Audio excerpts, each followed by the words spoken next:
ये बंदा बिल्कुल चिल बैठा है, जबकि सच ये है कि बस कुछ ही सेकंड में उसे दुनिया की सबसे टॉप एकेडमी में एडमिशन के लिए फाइट करनी है। हालत यह है कि सामने खड़ा अपोनेंट एक फेमस फैमिली की टॉप प्रोडिजी है। टीचर्स को पूरा भरोसा है कि वो इसे बाकी सब की तरह इजीली कुचल देगी, लेकिन हमारा लड़का, भाई साहब, इसे तो बॉडम हो रहा है। सोयान पूरी फोकस के साथ आगे बढ़ती है और सबसे पहले अटैक करती है। उसकी मूवमेंट बिल्कुल परफेक्ट है, स्ट्राइक शार्प और प्रेसाइज है, लेकिन हमारे हीरो को उससे जरा भी फर्क नहीं पड़ता। वो ऐसे डॉज करता है जैसे कुछ हुआ ही ना हो, और पलक झपकते ही सोयान जमीन पर पड़ी होती है। इतना फास्ट खत्म होता है मैच कि टीचर्स भी शॉक में चले जाते हैं। बिना पसीना बहाए हमारा लड़का जीत जाता है। उसके दिमाग में बस एक ही सवाल घूम रहा है, यहाँ सब इतने वीक क्यों हैं? और अब वो इसका जवाब ढूंढने वाला है। दरअसल 300 साल पहले किम जुएक धरती का सबसे स्ट्रॉन्ग इंसान था। उसकी पावर इतनी खतरनाक थी कि खुद कॉन्स्टलेशंस लाइन लगाकर उसके डिसाइपल बनना चाहते थे। उसने अकेले टावर ऑफ डिस्ट्रक्शन को क्लियर किया, फाइनल बॉस को मार गिराया और दुनिया को बचा लिया। लेकिन टावर गिरते वक्त वही रबल उसकी जान भी ले गया, और अगले ही पल वो 300 साल फ्यूचर में आंख खोलता है। सेकंड चांस मिलने पर उसे कोई कंप्लेंट नहीं थी, भले ही उसका नया बॉडी कमजोर था और उम्र भी काफी कम थी। मार्शल गॉड की सारी मेमोरीज और स्किल्स अभी भी उसके पास थी, इसलिए उसने सोचा था कि इस बार आराम से लाइफ जिएगा। लेकिन तभी सिस्टम स्क्रीन सामने पॉपअप होती है। वार्निंग आती है कि टावर ऑफ डिस्ट्रक्शन 5 साल में फिर से उठने वाला है। ये पढ़ते ही किम को जोरदार रिग्रेट होता है। वो सोचता है, काश उस समय बर्जे को लावा में फेंक दिया होता। अब हिस्ट्री फिर से रिपीट होने वाली थी। अब वो डिसाइड कर लेता है, इस बार टावर को पूरी तरह डिस्ट्रॉय करेगा, ऐसा कि कुछ भी बाकी न बचे। तभी एक और मैसेज आता है। सिस्टम उसे इंस्ट्रक्ट करता है कि वलहल्ला में 3री मंजिल पर दाई तरफ 5वां कमरा, वहां जाकर अपने वेपन्स और मेमोरीज रिट्रीव करो। वेपन्स का मतलब वो समझता था, लेकिन मेमोरीज, ये सुनकर वो थोड़ा कंफ्यूज हो जाता है। फिर भी उसका पहला ऑब्जेक्टिव क्लियर था, उसे वलहल्ला ढूंढना ही होगा। चौथे दिन वलहल्ला में टॉप 10 कंपटीशन शुरू होती है। अनाउंसमेंट होती है और सारे पार्टिसिपेंट्स को अरीना में बुलाया जाता है। किम थोड़ा सोचता है कि जाए या नहीं, लेकिन आखिरकार वो आगे बढ़ता है और लड़ने का फैसला करता है। ली नोटिस करता है कि आज क्राउड अनयूजुअली बहुत ज्यादा है। वजह साफ थी, 5 ग्रेट फैमिलीज का फ्यूचर इस एक इवेंट में जुड़ा हुआ था। लेकिन सबसे ज्यादा अटेंशन एक राइजिंग स्टार पर था, ओ सेहयक, ओसुन फैमिली का एल्डेस्ट सन। किम का अपोनेंट सेहयक उसे ऊपर से नीचे तक देखता है। उसे याद आता है कि यही लड़का है जिसने पहले दिन सोयान को हराया था, लेकिन उससे पहले उसने इसे कभी सीरियसली नोटिस नहीं किया था। सेहयक सोचता है, अगर मैं इसे हरा दूं तो मेरी रेप्यूटेशन और प्रेस्टीज सीधा आसमान छू लेगी। कॉन्फिडेंस से स्मर्क करते हुए वो किम को बोलता है, मैं तुझे क्रश कर दूंगा। और मैच शुरू हो जाता है। सेहयक के पास लिटरेचर, स्ट्रैटेजी या मार्शल आर्ट्स की खास ट्रेनिंग नहीं थी, लेकिन उसके पास एक चीज थी, बॉर्न टैलेंट। बिना ज्यादा ट्रेनिंग और बिना मना के भी उसकी पावर एक्सपोनेंशियली बढ़ती जाती थी। उसका शरीर खुद ब खुद परफेक्ट रहता था, बिना मेहनत के। कॉम्बैट के लिए वो नेचुरल जीनियस था। फाइट शुरू होते ही किम पूरा डिसरिस्पेक्ट मोड में चला जाता है। वो कैजुअली उसे फ्लिप ऑफ करता है। ये देखते ही सेहयक रेज में पागल हो जाता है। वो आगे झपटता है। किम मन ही मन मानता है कि रॉ फिजिकल पावर में ये लड़का सच में स्ट्रांग है, लेकिन उसे अच्छे से पता है, जिम में वेट उठाने से कोई फाइटर नहीं बन जाता। जैसे ही हैमेकर पंच आता है, किम बस हल्का सा सिर हटा देता है। सामने वाला हवा में मुक्का मारता रह जाता है। नेक्स्ट सेकंड किम लो किक मारता है, जिससे सेहयक का बैलेंस पूरी तरह बिगड़ जाता है। वो समझ भी नहीं पाता कि गिर रहा है, और तभी किम एक ब्रूटल पाम स्ट्राइक मारता है, जो उसे सीधे जमीन में धंसा देती है। किम उसके ऊपर खड़ा होकर थोड़ा अननॉड फील करता है। उसे पता चलता है कि उसका नया टीनेज बॉडी उसके पुराने गॉड लेवल स्टैट से काफी पीछे है। फिर भी उसे कोई टेंशन नहीं होती। उसे भरोसा है कि उसका दिमाग चीट कोड से भरा हुआ है, जो वीक मसल्स की कमी पूरी कर देगा। और अब वो हंटर रैंकिंग्स में फिर से टॉप पर चढ़ने के लिए रेडी है। पूरा अरीना पागल हो जाता है। रिपोर्टर्स इधर उधर भाग रहे हैं, ये समझने के लिए कि एक नोबडी ने टॉप प्रोस्पेक्ट को कैसे फोल्ड कर दिया। उधर स्टैंड्स में फर्स्ट किंग ओ चोलशे, ओसोन फैमिली का हेड, अपने बेटे की ह्यूमिलिएशन देख रहा होता है। उसका दिमाग घूम जाता है। वो समझ ही नहीं पाता कि सेहयक, जिसे ओवरवेलमिंग पावर के लिए बनाया गया था, वो एक बेसिक रुकी अटैक भी डॉज क्यों नहीं कर पाया। सेहयक के पिता को एहसास होता है कि उसका बेटा कंट्रोल खो चुका है पैनिक में आकर वो एक रिस्की कदम उठाता है। वो रेयर मैजिक बर्स्ट रिलीज करता है, होपिंग कि फाइट इंस्टेंटली खत्म हो जाए। वो अपना वजन शिफ्ट करता है। उसे पूरा भरोसा होता है कि किम गार्ड डाउन होने वाला है। लेकिन जैसे ही से यक ने मूव किया, किम पहले ही काउंटर प्लान बना चुका था। उसका सबसे बड़ा हथियार सिर्फ ताकत नहीं, बल्कि आगे सोचने की एबिलिटी और डेडली स्ट्रैटेजी थी। चोलशे अब पूरी तरह समझ चुका था कि ये लड़का कोई नॉर्मल टैलेंट नहीं है। वही खड़े खड़े वो बोल्ड डेक्लेरेशन कर देता है, किसी भी कीमत पर इसे ओसोन फैमिली में लाऊंगा। उधर क्राउड पूरी तरह पागल हो चुका था। हर कोई हमारे हीरो के नाम के नारे लगा रहा था। लेकिन किम को यह सब अजीब लग रहा था। वो सोच रहा था, लोग एक 17 साल के लड़के के पीछे इतना ऑब्सेस्ड क्यों हैं? अब उसका अगला मैच होता है चोई फैमिली की सेकंड डॉटर ओक्रन के साथ। रिंग में कदम रखते ही किम अपने सिग्नेचर चिल मोड में चला जाता है। उसे तुरंत समझ आ जाता है कि ओक्रन वेटिंग गेम खेल रही है, चाहती है कि किम पहले अटैक करे। कुछ देर तक स्टैंड ऑफ चलता है। किम बोर हो जाता है और खुद आगे बढ़ने लगता है। जैसे ही वो डिस्टेंस क्लोज करता है, रेन अपनी तलवार निकालती है, जो लेजेंडरी चोई फैमिली लाइटनिंग पावर से क्रैकल करने लगती है। पूरा अरीना एक्सप्लोड हो जाता है। ऑडियंस को यकीन नहीं होता कि एक टीनेजर इतनी हाई लेवल टेक्निक यूज कर पा रही है। रेन बिजली जैसी स्पीड से स्लैश करती है, लेकिन उसकी तलवार हवा काटती रह जाती है, क्योंकि किम उस पल गायब हो चुका होता है। अगले ही सेकंड वो कैजुअली उसकी साइड में प्रकट होता है और उसे मॉक करते हुए बोलता है कि तू स्ट्राइक करने से पहले ही अपनी आंखों से बता देती है कि कहां मारेगी। वो हल्का सा पंच मारता है। ओक्रन तलवार से ब्लॉक तो कर लेती है, लेकिन फिर भी जमीन पर स्किड करती हुई दूर जा गिरती है। किम थोड़ा इंप्रेस्ड होता है कि उसके रिफ्लेक्सेस इतने अच्छे थे कि ब्लॉक कर पाई, लेकिन ओक्रन अंदर से कांप रही होती है। उसे एहसास हो चुका था कि वो किसी इंसान से नहीं, एक मॉन्स्टर से लड़ रही है। वो अगली मूव सोच भी नहीं पाती और किम डायरेक्ट 1 इंच पंच उसकी तलवार पर मार देता है। उस शॉकवेव की ताकत उसे सीधा मिट्टी में धंसा देती है। किम उसके ऊपर खड़ा होता है। एक पल के लिए उसे उसकी स्वॉर्ड स्टाइल कुछ जाना पहचाना सा लगता है, लेकिन वो ज्यादा नहीं सोचता, क्योंकि इस जीत के साथ ही वो ऑफिशियली रैंकिंग में नंबर 1 बन चुका था। और फिर शुरू होता है असली सर्कस। रिपोर्टर्स उस पर टूट पड़ते हैं। कोई इंटरव्यू चाहता है, कोई कोट, कोई उसे टॉप टियर ट्रीटमेंट और लग्जरी कॉन्ट्रैक्ट्स ऑफर कर रहा है। लेकिन किम को इससे जरा भी फर्क नहीं पड़ता। उसे ये पूरा सीन इरिटेटिंग लगता है। वो प्रेस पर गुस्सा निकाल देता है और देखते ही देखते सोशल मीडिया पर हंगामा मच जाता है। लोग बोलने लगते हैं कि टॉप रैंक के मिलते ही लड़का एरोगेंट हो गया। उधर टॉप 10 मेंबर्स को ऑफिशियली वलहल्ला में वेलकम किया जाता है, लेकिन किम को ये पूरी प्रोसेस बोरिंग लगती है। उसे याद आता है सिस्टम का मैसेज, 3री मंजिल, 5वां कमरा, वेपन्स और मेमोरीज।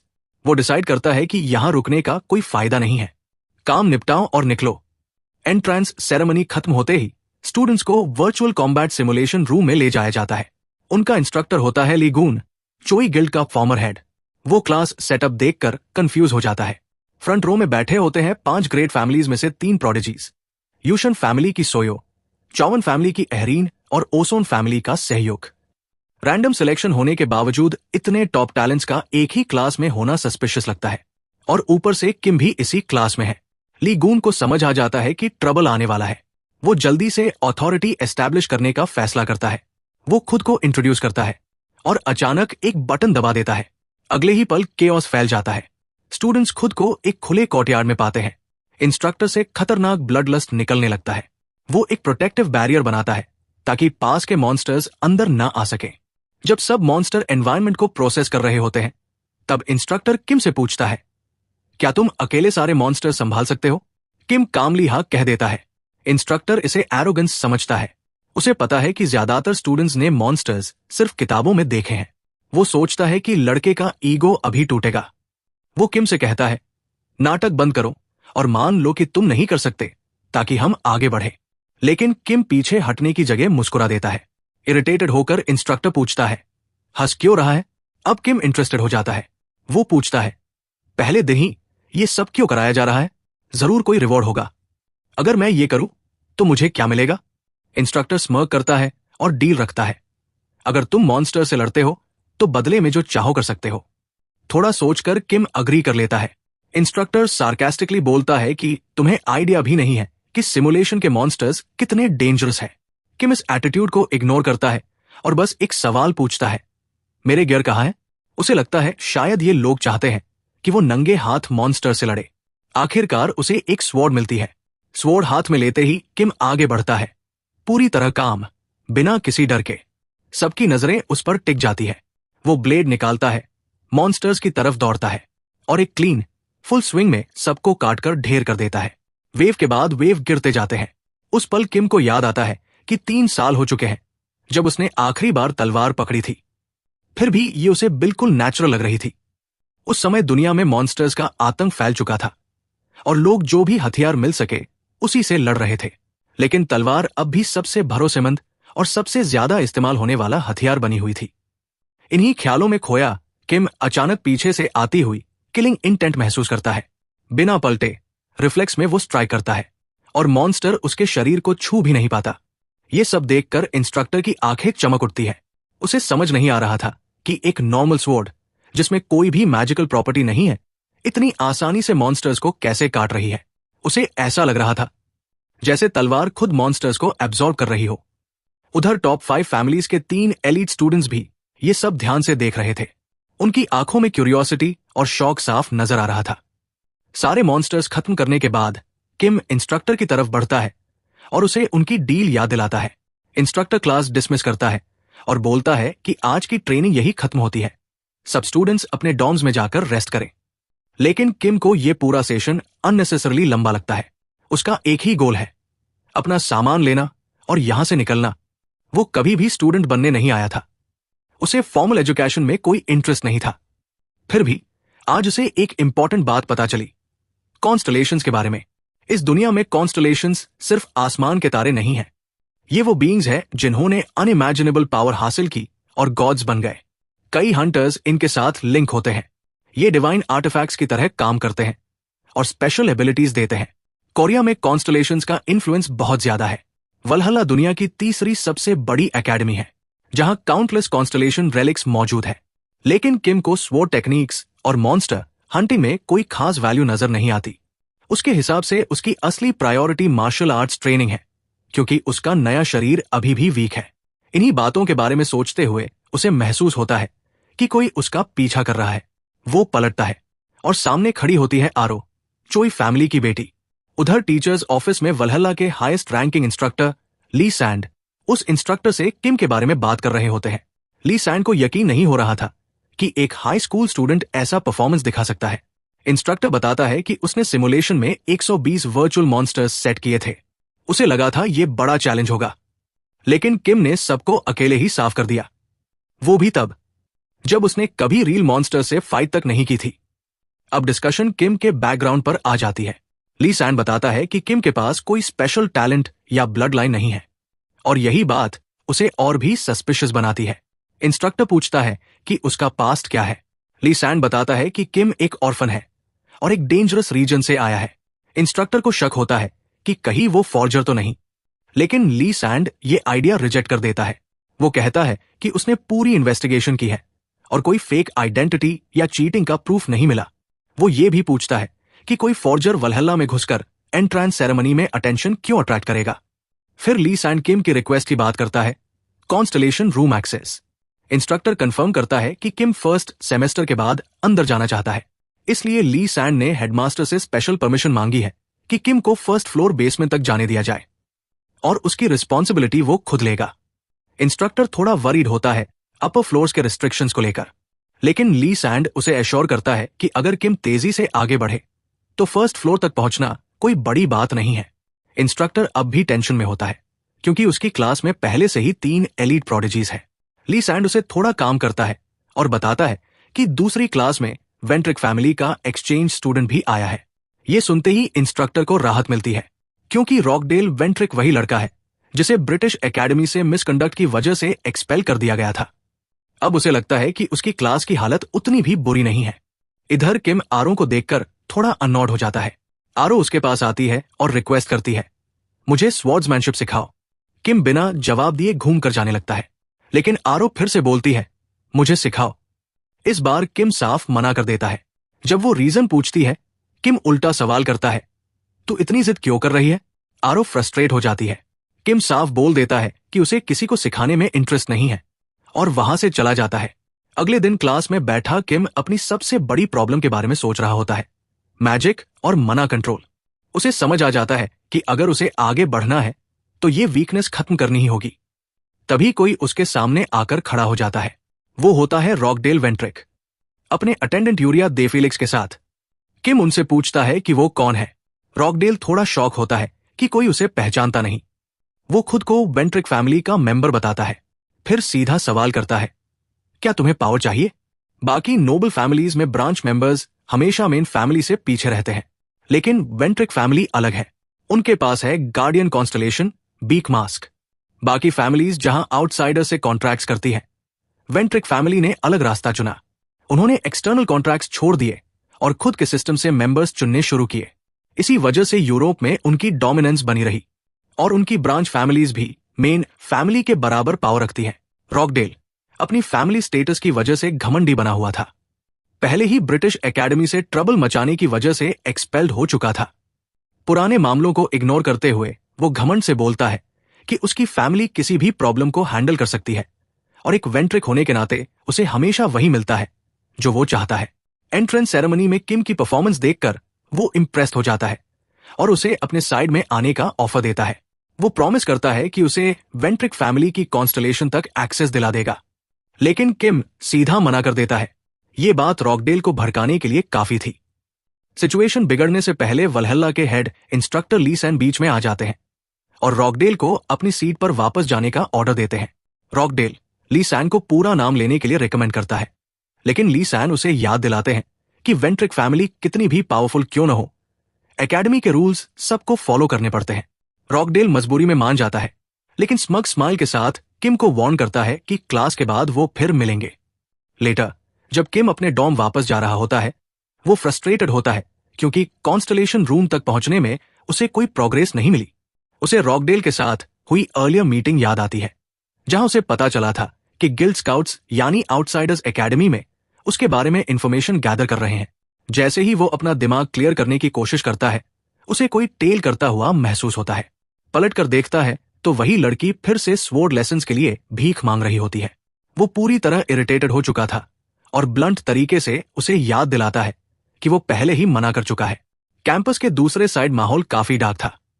रॉकडेल गुस्से में लैंटर्न तोड़ते हुए फुल मेल्टडाउन में था। उसे इस बात पर आग लगी हुई थी कि किम जैसा एक ऑर्फन नोबडी उसे सबके सामने एम्बेरस कर गया। गुस्से में वो अपनी असिस्टेंट यूरिया को देसेरा को तुरंत बुलाने का ऑर्डर देता है। यूरिया हेजिटेट करती है तो रॉकडेल उसके बाल पकड़कर उसकी लॉयल्टी पर सवाल उठाता है और उसे फैमिली से निकाल देने की धमकी देता है। फिर उसे जमीन पर फेंकते हुए देसेरा से कांटेक्ट करने का आदेश देता है। वो कहता है कि वेंट्रिक का second grade royal family member उससे मिलना चाहता है। यूरिया चुपचाप सिर हिलाकर ओबे कर लेती है। मीनवाइल डॉर्म रूम में किम अकेला बैठा अपने शरीर को देख रहा होता है और उसकी लिमिटेशंस को महसूस करता है। ना मैजिकल टैलेंट, ना ओवरवेलमिंग स्ट्रेंथ। उसे आरो के साथ हुई पिछली एनकाउंटर याद आती है। ये लड़की तो लिटरली जो गोल्डबर्ग का फीमेल वर्जन थी। किम उससे पूछता है कि वो उसका पीछा क्यों कर रही है। आरो फिर से स्वॉर्ड ट्रेनिंग की मांग करती है। इरिटेटेड होकर वो उसे तोते जैसा स्टबन बता देता है और जाने को कहता है। अचानक वो 10 मिलियन वन पर लेसन मांग लेता है। लड़की शॉक में चुप हो जाती है। किम बोलता है कि वो अफोर्ड नहीं कर सकती और मुड़कर जाने लगता है। तभी आरो उसका फोन मांगती है और कहती है कि उसे मनी ट्रांसफर के लिए नंबर डालना है।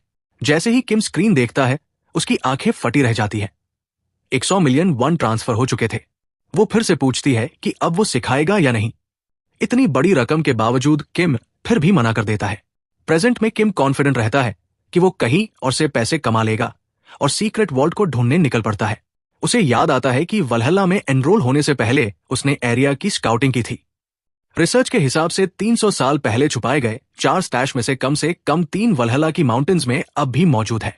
अपने लिमिटेड मना का इस्तेमाल करके वो मैजिकल मार्बल्स को ट्रैक करता है, जो उसे सीधे उसी जगह ले जाते हैं जहां उसने सेंचुरीज पहले अपना ट्रेजर दबाया था। डिगिंग करना टॉर्चर बन जाता है। वो अपने पास्ट सेल्फ को कोसता है कि इतनी इनकन्वीनियंट जगह क्यों चुनी। टावर ऑफ डिस्ट्रक्शन के टाइम दुनिया खत्म हो रही थी। तब कोई सेफ जगह नहीं थी, इसलिए उसे मजबूरी में अपनी वेल्थ जमीन में दबानी पड़ी थी। जैसे ही सूरज निकलने लगता है, उसे फाइनली चेस्ट मिल जाता है। लेकिन एक और प्रॉब्लम सामने आती है। लॉक बहुत एंशिएंट था। नॉर्मल की काम नहीं करती। बिना समय गवाए वो मना से एक मेकशिफ्ट की बना लेता है। काफी मेहनत के बाद आखिरकार वो क्लिक सुनाई देती है। जैसे ही वॉल्ट खुलता है, सामने वेल्थ का पहाड़ नजर आता है। किम सार्कास्टिक स्माइल के साथ अपने ट्रेजर से पूछता है कि क्या उन्होंने उसे मिस किया। अपनी फॉर्चून देखकर उसे राहत मिलती है। अब मनी कोई प्रॉब्लम नहीं रही। उसकी नजर स्टोरेज स्टोन्स पर पड़ती है और उसे याद आता है कि उसने कैसे इन पर मैजिक इन्फ्यूज करके अपने नोट्स को सुरक्षित रखा था। उनकी अहमियत समझते हुए वो तय करता है कि अब इन्हें इस्तेमाल करेगा। जैसे ही वो एक स्टोन उठाता है, उससे एनर्जी की वेव निकलती है, जिससे उसकी पावर कंफर्म हो जाती है। वो सोच में पड़ जाता है कि पहले स्टोन संभाले या फिर भारी गोल्ड बार्स छोड़कर हल्की ज्वेलरी उठाए। वापस वलहल्ला एकेडमी में खुदाई की थकान से उसकी मसल्स दुख रही होती है। तभी अरिन आकर उसके पास बैठ जाती है। एक बार फिर वो उससे स्वॉर्ड्समैनशिप सिखाने की रिक्वेस्ट करती है। गुस्से में किम उसे याद दिलाता है कि चोई फैमिली खुद स्वॉर्ड टेक्निक्स के लिए फेमस है, फिर भी वो उसी से सीखना चाहती है। किम पूछता है कि वो अपने पिता को छोड़कर उसी को क्यों चुन रही है। तभी इंस्ट्रक्टर आकर किम को टीचर्स रूम बुला लेते हैं। किम समझ जाता है कि बात सीरियस है। जाते वक्त अरिन कंफ्यूज्ड होकर उसे देखती है। किम उसे अगले दिन सुबह 6 बजे ट्रेनिंग के लिए बुलाता है। थोड़ी हेजिटेशन के बाद अरिन मान जाती है। टीचर्स रूम में इंस्ट्रक्टर सीधे मुद्दे पर आता है। किम को कॉन्स्टलेशन रूम में जाने की परमिशन मिल चुकी है, लेकिन सिर्फ बेसमेंट फ्लोर तक। किम पूछता है कब जा सकता है। जवाब मिलता है आज रात। बिना देर किए वो रेडी हो जाता है। रात में इंस्ट्रक्टर उसे वलहल्ला के सबसे गार्डेड एरिया कॉन्स्टलेशन रूम तक ले जाता है। किम नोटिस करता है कि यहां सिक्योरिटी मेन गेट से भी ज्यादा टाइट है। इंस्ट्रक्टर बताता है कि यही जगह वलहल्ला को टॉप एकेडमीज में शामिल करती है। किम मजाक में पूछता है कि सेकंड फ्लोर जाने का तरीका इलीगल तो नहीं होगा। इंस्ट्रक्टर साफ कह देता है क्राइम नहीं होगा, लेकिन सीधे एक्सपल्शन होगी। वो वार्निंग देता है कि अंदर जाकर मेंटल स्टेट भी बिगड़ सकता है। 30 मिनट्स का टाइम लिमिट देकर गेट खोल दिया जाता है। अंदर जाते ही एक स्क्रीन सामने आती है जो उसे थर्ड बेसमेंट के 5th रूम की तरफ गाइड करती है। एक्सपल्शन की परवाह किए बिना किम नीचे उतरता जाता है। सीढ़ियां एंडलेस लगती है। विजिबिलिटी कम होती है। उसे शक होने लगता है, क्या वलहल्ला के नीचे कोई प्रिजन छुपा है। अचानक एक स्क्रीन फ्लैश होती है। Conditions cleared. तभी एक भारी आवाज गूंजती है। किम ऊपर देखता है। सामने खड़ा होता है बार्च, टावर मास्टर। बार्च बोलता है कि 300 साल हो चुके हैं उनकी आखिरी मुलाकात को। लेकिन किम का गुस्सा फूट पड़ता है। बिना कुछ सुने वो सीधा पंच मार देता है और चिल्लाता है कि इतने साल बाद दिखने की हिम्मत कैसे हुई। बार्च समझाने की कोशिश करता है, लेकिन किम रुकता नहीं। वो लगातार हमला करता रहता है। टावर मास्टर वार्निंग देता है कि अगर ऐसा चलता रहा तो वो भी पलटवार करेगा, लेकिन किम नहीं रुकता। एक जोरदार पंच से बार्च जमीन पर गिर जाता है। किम गुस्से में बड़बड़ाता है कि वो नॉर्मली वायलेंट नहीं है और फिर दोबारा मारना शुरू कर देता है। वो उसे ब्लेम करता है अपने टूटे फ्यूचर के लिए, खोई हुई वेल्थ के लिए, इज्जत के लिए और अपने डिसाइपल्स पर लगाए गए सालों के मेहनत के लिए। तभी बार्च पूछता है, क्या तुम सच में जानना चाहते हो कि तुम अभी किस जगह खड़े हो।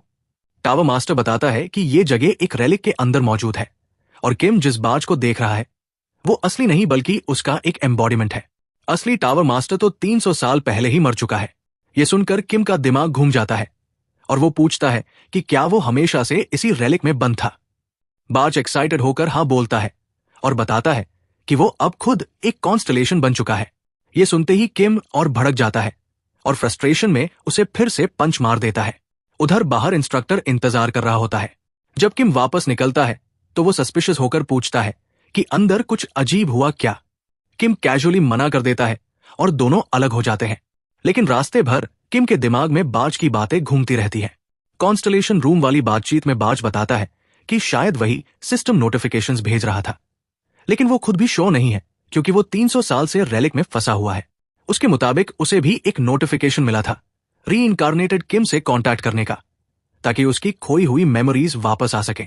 ये सब किसी मिस्टीरियस एग्जिस्टेंस की वजह से हुआ है। बाज को शक है कि शायद वही अननोन बीइंग उसे टावर ऑफ डिस्ट्रक्शन का ओनर बनाने वाला था। लेकिन जब किम उससे और पूछता है तो वो एडमिट करता है कि उस हिस्से की मेमोरी गायब है। किम को याद आता है कि उसके सिस्टम मैसेज में भी वेपन और मेमोरीज रिकवर करने को कहा गया था, लेकिन कुछ हिस्सा सेंसर था। फिर भी उसकी मेमोरीज तो गायब नहीं हुई थी। वो सब कुछ साफ याद करता है। बाज समझाता है कि वेपन मिलने के बाद भी मेमोरीज पूरी तरह रिस्टोर नहीं हुई होंगी। जिस स्पेस में वो खड़े हैं वहां 4 लेजेंडरी सोर्ड्स रखी हुई हैं, जिनमें अपार शक्ति भरी है। बाज खुद भी एक स्वॉर्ड को रेलिक बनाकर कॉन्स्टलेशन बना था। ये सुनते ही किम का गुस्सा फूट पड़ता है और वो पूरी ताकत से चिल्ला उठता है। वापस प्रेजेंट में आकर किम कंफ्यूज रहता है। वो स्वॉर्ड को डिस्ट्रॉय करना चाहता था, लेकिन बिना स्वॉर्ड के सिस्टम क्वेस्ट कंप्लीट नहीं हो सकता। तभी अचानक कुछ सेकंड ईयर सीनियर्स सामने आ जाते हैं, एकेडमी के फेमस बुलीज। उनका लीडर है लेरिच, सुनिर फैमिली का एल्डेस्ट सन। किम उसे मॉक करता है, जिससे बुलीज और भड़क जाते हैं। एक लड़का हमला करने आगे बढ़ता है, लेकिन किम बिजली की स्पीड से किक मारता है। बंदा दीवार से टकराकर दर्द से चिल्लाता हुआ गिर जाता है। ये देखकर बाकी बुलीज नर्वस हो जाते हैं, लेकिन किम आराम से खड़ा रहता है। स्वॉर्ड पकड़कर बोलता है, सब एक साथ आ जाओ। 3 घंटे पहले की बात सामने आती है। रॉकडेल ने लेरिच को बुलाया था और किम को पीटने के बदले रिवॉर्ड ऑफर किया था। उसने कहा था कि हथियार इस्तेमाल करो, आफ्टरमैथ वो संभाल लेगा। पहले लेरिच हेजिटेंट था, लेकिन आखिरकार मान गया। उसे लगा कि फर्स्ट ईयर बच्चा क्या ही कर लेगा, चाहे रैंक 1 ही क्यों न हो, क्योंकि एकेडमी सिस्टम के हिसाब से second year students constellation contract कर चुके होते हैं। उन्हें स्पेशल पावर्स मिलती है। लेरिच को पूरा भरोसा था कि वो किम को आसानी से हरा देगा, लेकिन अब रियलिटी सामने थी। किम उसके साथियों को ऐसे पीट रहा था जैसे बच्चे हों। लेरिच का कॉन्फिडेंस हिलने लगता है। वो समझ जाता है कि किम जानबूझकर फुल पावर इस्तेमाल नहीं कर रहा, फिर भी डैमेज जानलेवा है। बाकी बुलीज डर से कांपने लगते हैं। एक मोटा लड़का मना लोडेड नाइफ निकालता है, लेकिन हमला करने से पहले ही किम उसे सिर पर मारकर गिरा देता है। दूसरा लड़का स्टाफ लेकर दौड़ता है। किम साइड स्टेप करता है और एक ही वार में उसे हवा में उड़ा देता है। ये देखकर लेरिच के होश उड़ जाते हैं। अब गुस्से से तमतमाकर वो खुद स्वॉर्ड निकालता है और किम की तरफ झपट पड़ता है, लेकिन लेरिच हमला करे उससे पहले ही किम अपनी शीथ में बंद स्वॉर्ड को उसके पेट पर हल्के से दबाता है और अगली ही सेकंड लेरिच दर्द से तड़पता हुआ जमीन पर गिर जाता है। जब वो बेहोश हो जाता है, किम उसे एक जोरदार थप्पड़ मारकर जगाता है और पूछता है, बताओ हमला क्यों किया? लेरिच बहाना बनाता है कि ये बस रैगिंग थी, लेकिन किम उसकी आंखों में देखकर समझ जाता है कि मामला इससे बड़ा है। वो दबाव डालता है, फिर भी लेरिच चुप रहता है। अजीब बात यह थी कि उसकी ये चुप्पी किम को पसंद आ जाती है। वो मुड़कर बोलता है, मैं जा रहा हूं, लेकिन लेरिच पीछे से चेतावनी देता है कि अगर ये बात फैल गई तो उसे एकेडमी से निकाल दिया जाएगा। किम बिना रुके पलटकर जवाब देता है, और अगर सबको पता चल गया कि सेकंड ईयर स्टूडेंट्स एक फर्स्ट ईयर से बुरी तरह पिट गए, तब क्या होगा? ये बोलकर वो आखिरी वार्निंग देता है और वहां से निकल जाता है। उधर रॉकडेल बेसबरी से लेरिच की कॉल का इंतजार कर रहा होता है। जब कॉल आती है तो उसे शॉक लग जाता है। लेरिच साफ बोल देता है, मैं इस मामले से बाहर हूं, किम से दूर रहो। रॉकडेल का दिमाग घूम जाता है। कॉल काटने से पहले लेरिच कैजुअली सुझाव देता है, अगर चाहो तो उसे एडमिनिस्ट्रेशन में रिपोर्ट कर दो। ये सुनते ही रॉकडेल की आंखें चमक उठती है। वो पूछता है कि क्या कोई इंजर्ड हुआ है जिससे रिपोर्ट मजबूत बने। वो लेरिच को पैसे का लालच भी देता है, लेकिन लेरिच सीधा मना कर देता है, हम हार गए, और वो भी फेयर फाइट में।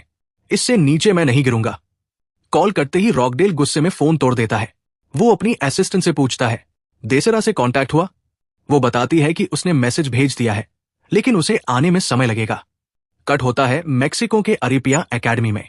देसेरा वेंट्रिक अपने दुश्मनों के ढेर पर बैठा आराम से कॉल उठाता है।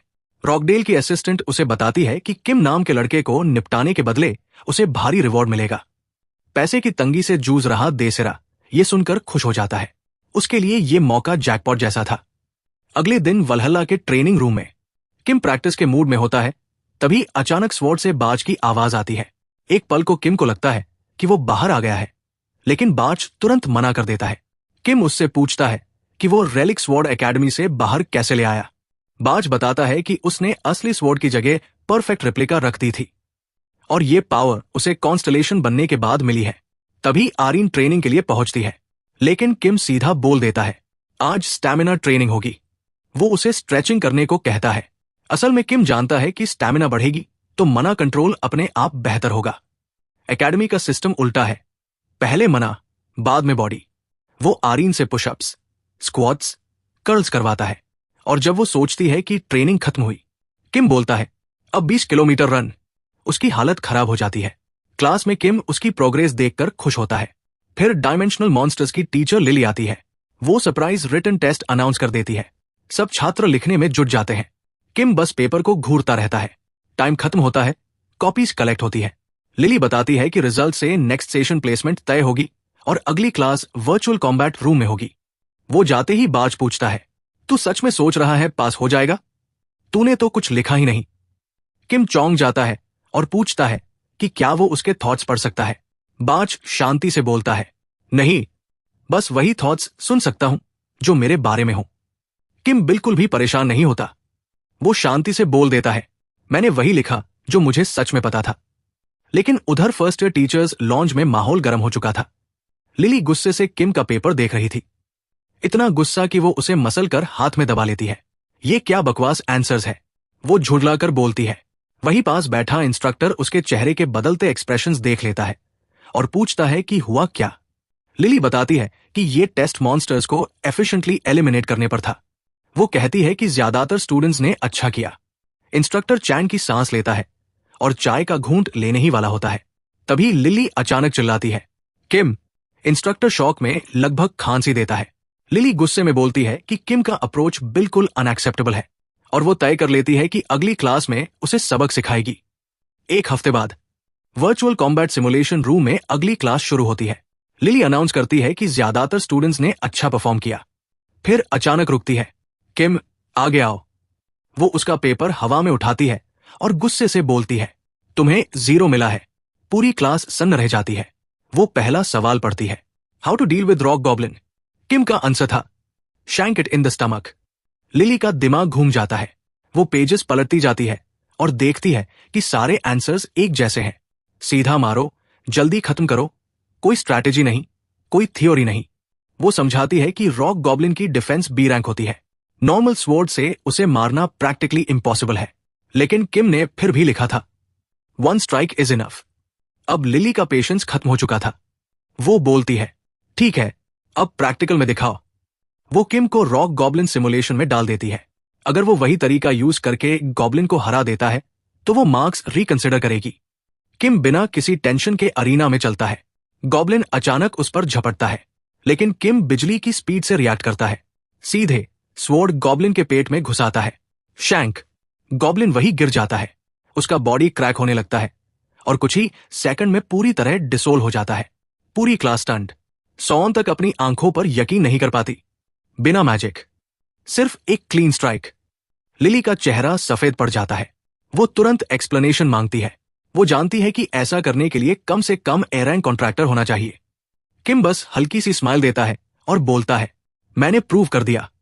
अब अगला टेस्ट। इस बार सामने आते हैं जंगल goblins. Short temper, aggressive, unpredictable. Kim को 3 गॉब्लिन्स सामने दिखते हैं, लेकिन उसे पता है कि 5 और शैडोज में छुपे हैं। लिली कॉन्फिडेंट होती है कि इस बार स्वॉर्ड भी उसे नहीं बचा पाएगी। लेकिन अगले ही पल किम मूव करता है। पहला गॉब्लिन सीधे सिर 2 हिस्सों में स्प्लिट। दूसरा गॉब्लिन हंसते हुए आगे बढ़ता है। किम उसकी माउथ के आर पार स्वॉर्ड घुसा देता है। तीसरा गिरता है। सब कुछ ही सेकंड में खत्म। लिली पूरी तरह स्टन्ड। उसका दिमाग काम करना बंद कर देता है। जिम में कट होता है। किम और आरोन ट्रेडमिल पर पसीने से भीगे हुए भाग रहे होते हैं। कुछ देर बाद आरोन थककर गिर जाती है। किम पूछता है कि उसे इतनी दिक्कत क्यों हो रही है। आरोन बताती है, मैं ट्रेनिंग में ज्यादा पुश नहीं करती, कॉन्स्टलेशन से स्ट्रेंथ उधार ले लेती हूं। किम को यही जवाब एक्सपेक्ट था। ज्यादातर स्टूडेंट्स पूरी तरह कॉन्स्टलेशंस पर डिपेंड करते हैं। Dangerous habit. अगर डंजन में मना सील हो जाए या फाइट के बीच मना खत्म हो जाए तो ये लोग हेल्पलेस हो जाएंगे। किम पूछता है कि क्या स्टैमिना ट्रेनिंग उसे हेल्पफुल लग रही है। आरोन सिर हिलाकर हां बोलती है। वो बताती है कि वो सिर्फ इसलिए झेल रही है क्योंकि किम ने स्वॉर्ड ट्रेनिंग का प्रॉमिस किया है। किम को यह बात अजीब लगती है, लेकिन एकेडमी जाने का टाइम हो चुका होता है तो वो सेशन एंड कर देता है। आरोन देखती है कि किम बेंच प्रेस पर और वेट डाल रहा है। वो शॉक हो जाती है, लेकिन किम उसे जाने को कह देता है। जैसे ही वो अगला सेट स्टार्ट करता है, बाज बोलता है, तू उसकी मदद क्यों कर रहा है? सिर्फ इसलिए कि वो पीछा करती रही? किम शांति से जवाब देता है, हाँ। लेकिन बाज हैरान होता है क्योंकि आरोन ने सिर्फ किम की स्वॉर्ड मूवमेंट्स देखकर ही उसकी ताकत को समझ लिया था और ये बात नॉर्मल नहीं थी। इतना सोचते हुए किम की नजर बगल में बेंच प्रेस कर रहे सहयुग पर पड़ती है, जो अपना सेट खत्म करके उठता है। अरबोई पूछता है तो सहयुग बताता है कि वो हमेशा यही कड़ी ट्रेनिंग करता है और कैजुअली वहां से चला जाता है। उसे जाते हुए देखकर किम समझ जाता है कि सहयुग की मार्शल बोन्स ही उसे इतनी एक्सट्रीम लिमिट्स तक पुश करने देती है। किम को लगता है कि सहयुग उन लोगों से कहीं ज्यादा स्मार्ट है जो सिर्फ मैजिक पर डिपेंड करते हैं, लेकिन फिर भी किम को यह समझ नहीं आता कि असल में कॉन्स्टलेशंस करते क्या है। बार्च, जो खुद एक कॉन्स्टलेशन है, मान लेता है कि उसे भी इसके बारे में ज्यादा जानकारी नहीं है। 300 साल अकेले रहने की वजह से वो भी पूरी सच्चाई नहीं जान पाया। हालांकि बार्च कहता है कि अगर किम अपने सिस्टम टैब में दिख रहे नेक्स्ट क्वेस्ट सेट को पूरा कर ले तो शायद कॉन्स्टलेशंस का सच सामने आ जाए। क्यूरियस होकर अरहीरो नोटिफिकेशन चेक करता है। उसमें लिखा होता है कि उसे वलहल्ला के eye of the great forest मदगया हाउस जाना है और हेवंसवोर्ड साथ ले जानी है। किम को याद आता है कि क्लास में इस जगह का जिक्र हुआ था, लेकिन अभी उसके पास लेक्चर्स है, इसलिए वो फिलहाल स्टेल्दी रहने का फैसला करता है। बार्च उससे पूछता है कि बुलीज को पीटने की वजह से उसकी रेपुटेशन बढ़ रही है। किम जवाब देता है कि अगर उसने एक्शन नहीं लिया होता तो आज उसका ही सिर फटा होता। वो जानता है कि क्वेस्ट क्लियर किए बिना वो कहीं नहीं जा सकता। किम समझ जाता है कि इस क्वेस्ट को पूरा करने से शायद रीइंकार्नेशन का सीक्रेट भी सामने आ जाए। उधर लंदन में हाउस ऑफ वेंट्रिक मैंशन में क्लैन की वाइस हाउस ऑनर एडेलिया अपने आदमियों से हाल की घटनाओं के बारे में पूछताछ करती है। एक आदमी बताता है कि लैबिरिंथ साफ कर दी गई है और रॉबर्ट्स क्लैन के एक सर्वाइवर और एक और एरैंग कॉन्ट्रैक्टर को रिक्रूट करने की परमिशन मांगता है। एडेलिया मंजूरी देती है, लेकिन पहले उनकी एबिलिटीज टेस्ट करने का आदेश देती है। जैसे ही वो उसे डिसमिस करने वाली होती है, वो आदमी बताता है कि रॉकडेल ने देसेरा को साउथ कोरिया बुलाया है। देसेरा का नाम सुनते ही एडेलिया भड़क उठती है। देसेरा वेंट्रिक फैमिली का इनफेमस प्रॉब्लम चाइल्ड है। बचपन से ही वो फैमिली नेम का गलत इस्तेमाल करता आया है। उसकी वायलेंट टेंडेंसीज इतनी खतरनाक थी कि उसने पेटी आर्ग्यूमेंट्स में फेलो स्टूडेंट्स तक को मार डाला था। 20 साल का होते होते फैमिली ने उसे पूरी तरह कट ऑफ कर दिया था। एडेलिया जानती है कि देसेरा एक मैनेज है, लेकिन उसे समझ नहीं आता कि रॉकडेल उससे मिलना क्यों चाहता है। फिलहाल वो अपने आदमियों को आदेश देती है कि देसेरा पर कड़ी नजर रखी जाए और रॉकडेल तक साफ मैसेज पहुंचाया जाए कि अगर उसने कुछ भी सस्पिशियस किया तो उसे भी फैमिली से हटा दिया जाएगा। आदमी के जाने के बाद एडेलिया अकेली रह जाती है। गुस्से में अपने भाई को कोसती है कि वो फैमिली पावर को इतनी लापरवाही से इस्तेमाल कर रहा है। तभी उसका ध्यान एक मिस्टीरियस डोर पर जाता है जिस पर लिखा है ऑल फॉर वन। वो खुद से कहती है कि ये चीज सिर्फ उसकी है। फिर वो पीछे लगे पोर्ट्रेट की तरफ मुड़ती है जिसमें बीक लाइक मास्क पहना हुआ एक फिगर है। उसे अपना गार्डियन कॉन्स्टलेशन कहते हुए वो धीरे से रियश्योरेंस मांगती है, पूरी तरह कन्विंस्ड कि वो सही रास्ते पर है। वलहल्ला क्लासरूम में इंस्ट्रक्टर इविल डूअर्स के बारे में पढ़ा रहा होता है जो कॉन्स्टलेशन पावर का गलत इस्तेमाल करते हैं। इन लोगों में सबसे नोटोरियस ग्रुप वन गॉड बताया जाता है। लेक्चर के दौरान किम अपने ख्यालों में खो जाता है। वो अपने बॉडी और उसकी पोटेंशियल के बारे में सोचता है। उसे लगता है कि शायद वो मना कंट्रोल और स्ट्रॉन्ग फिजिक दोनों को साथ में यूज कर सकता है। उसे ये सब अजीब लगता है।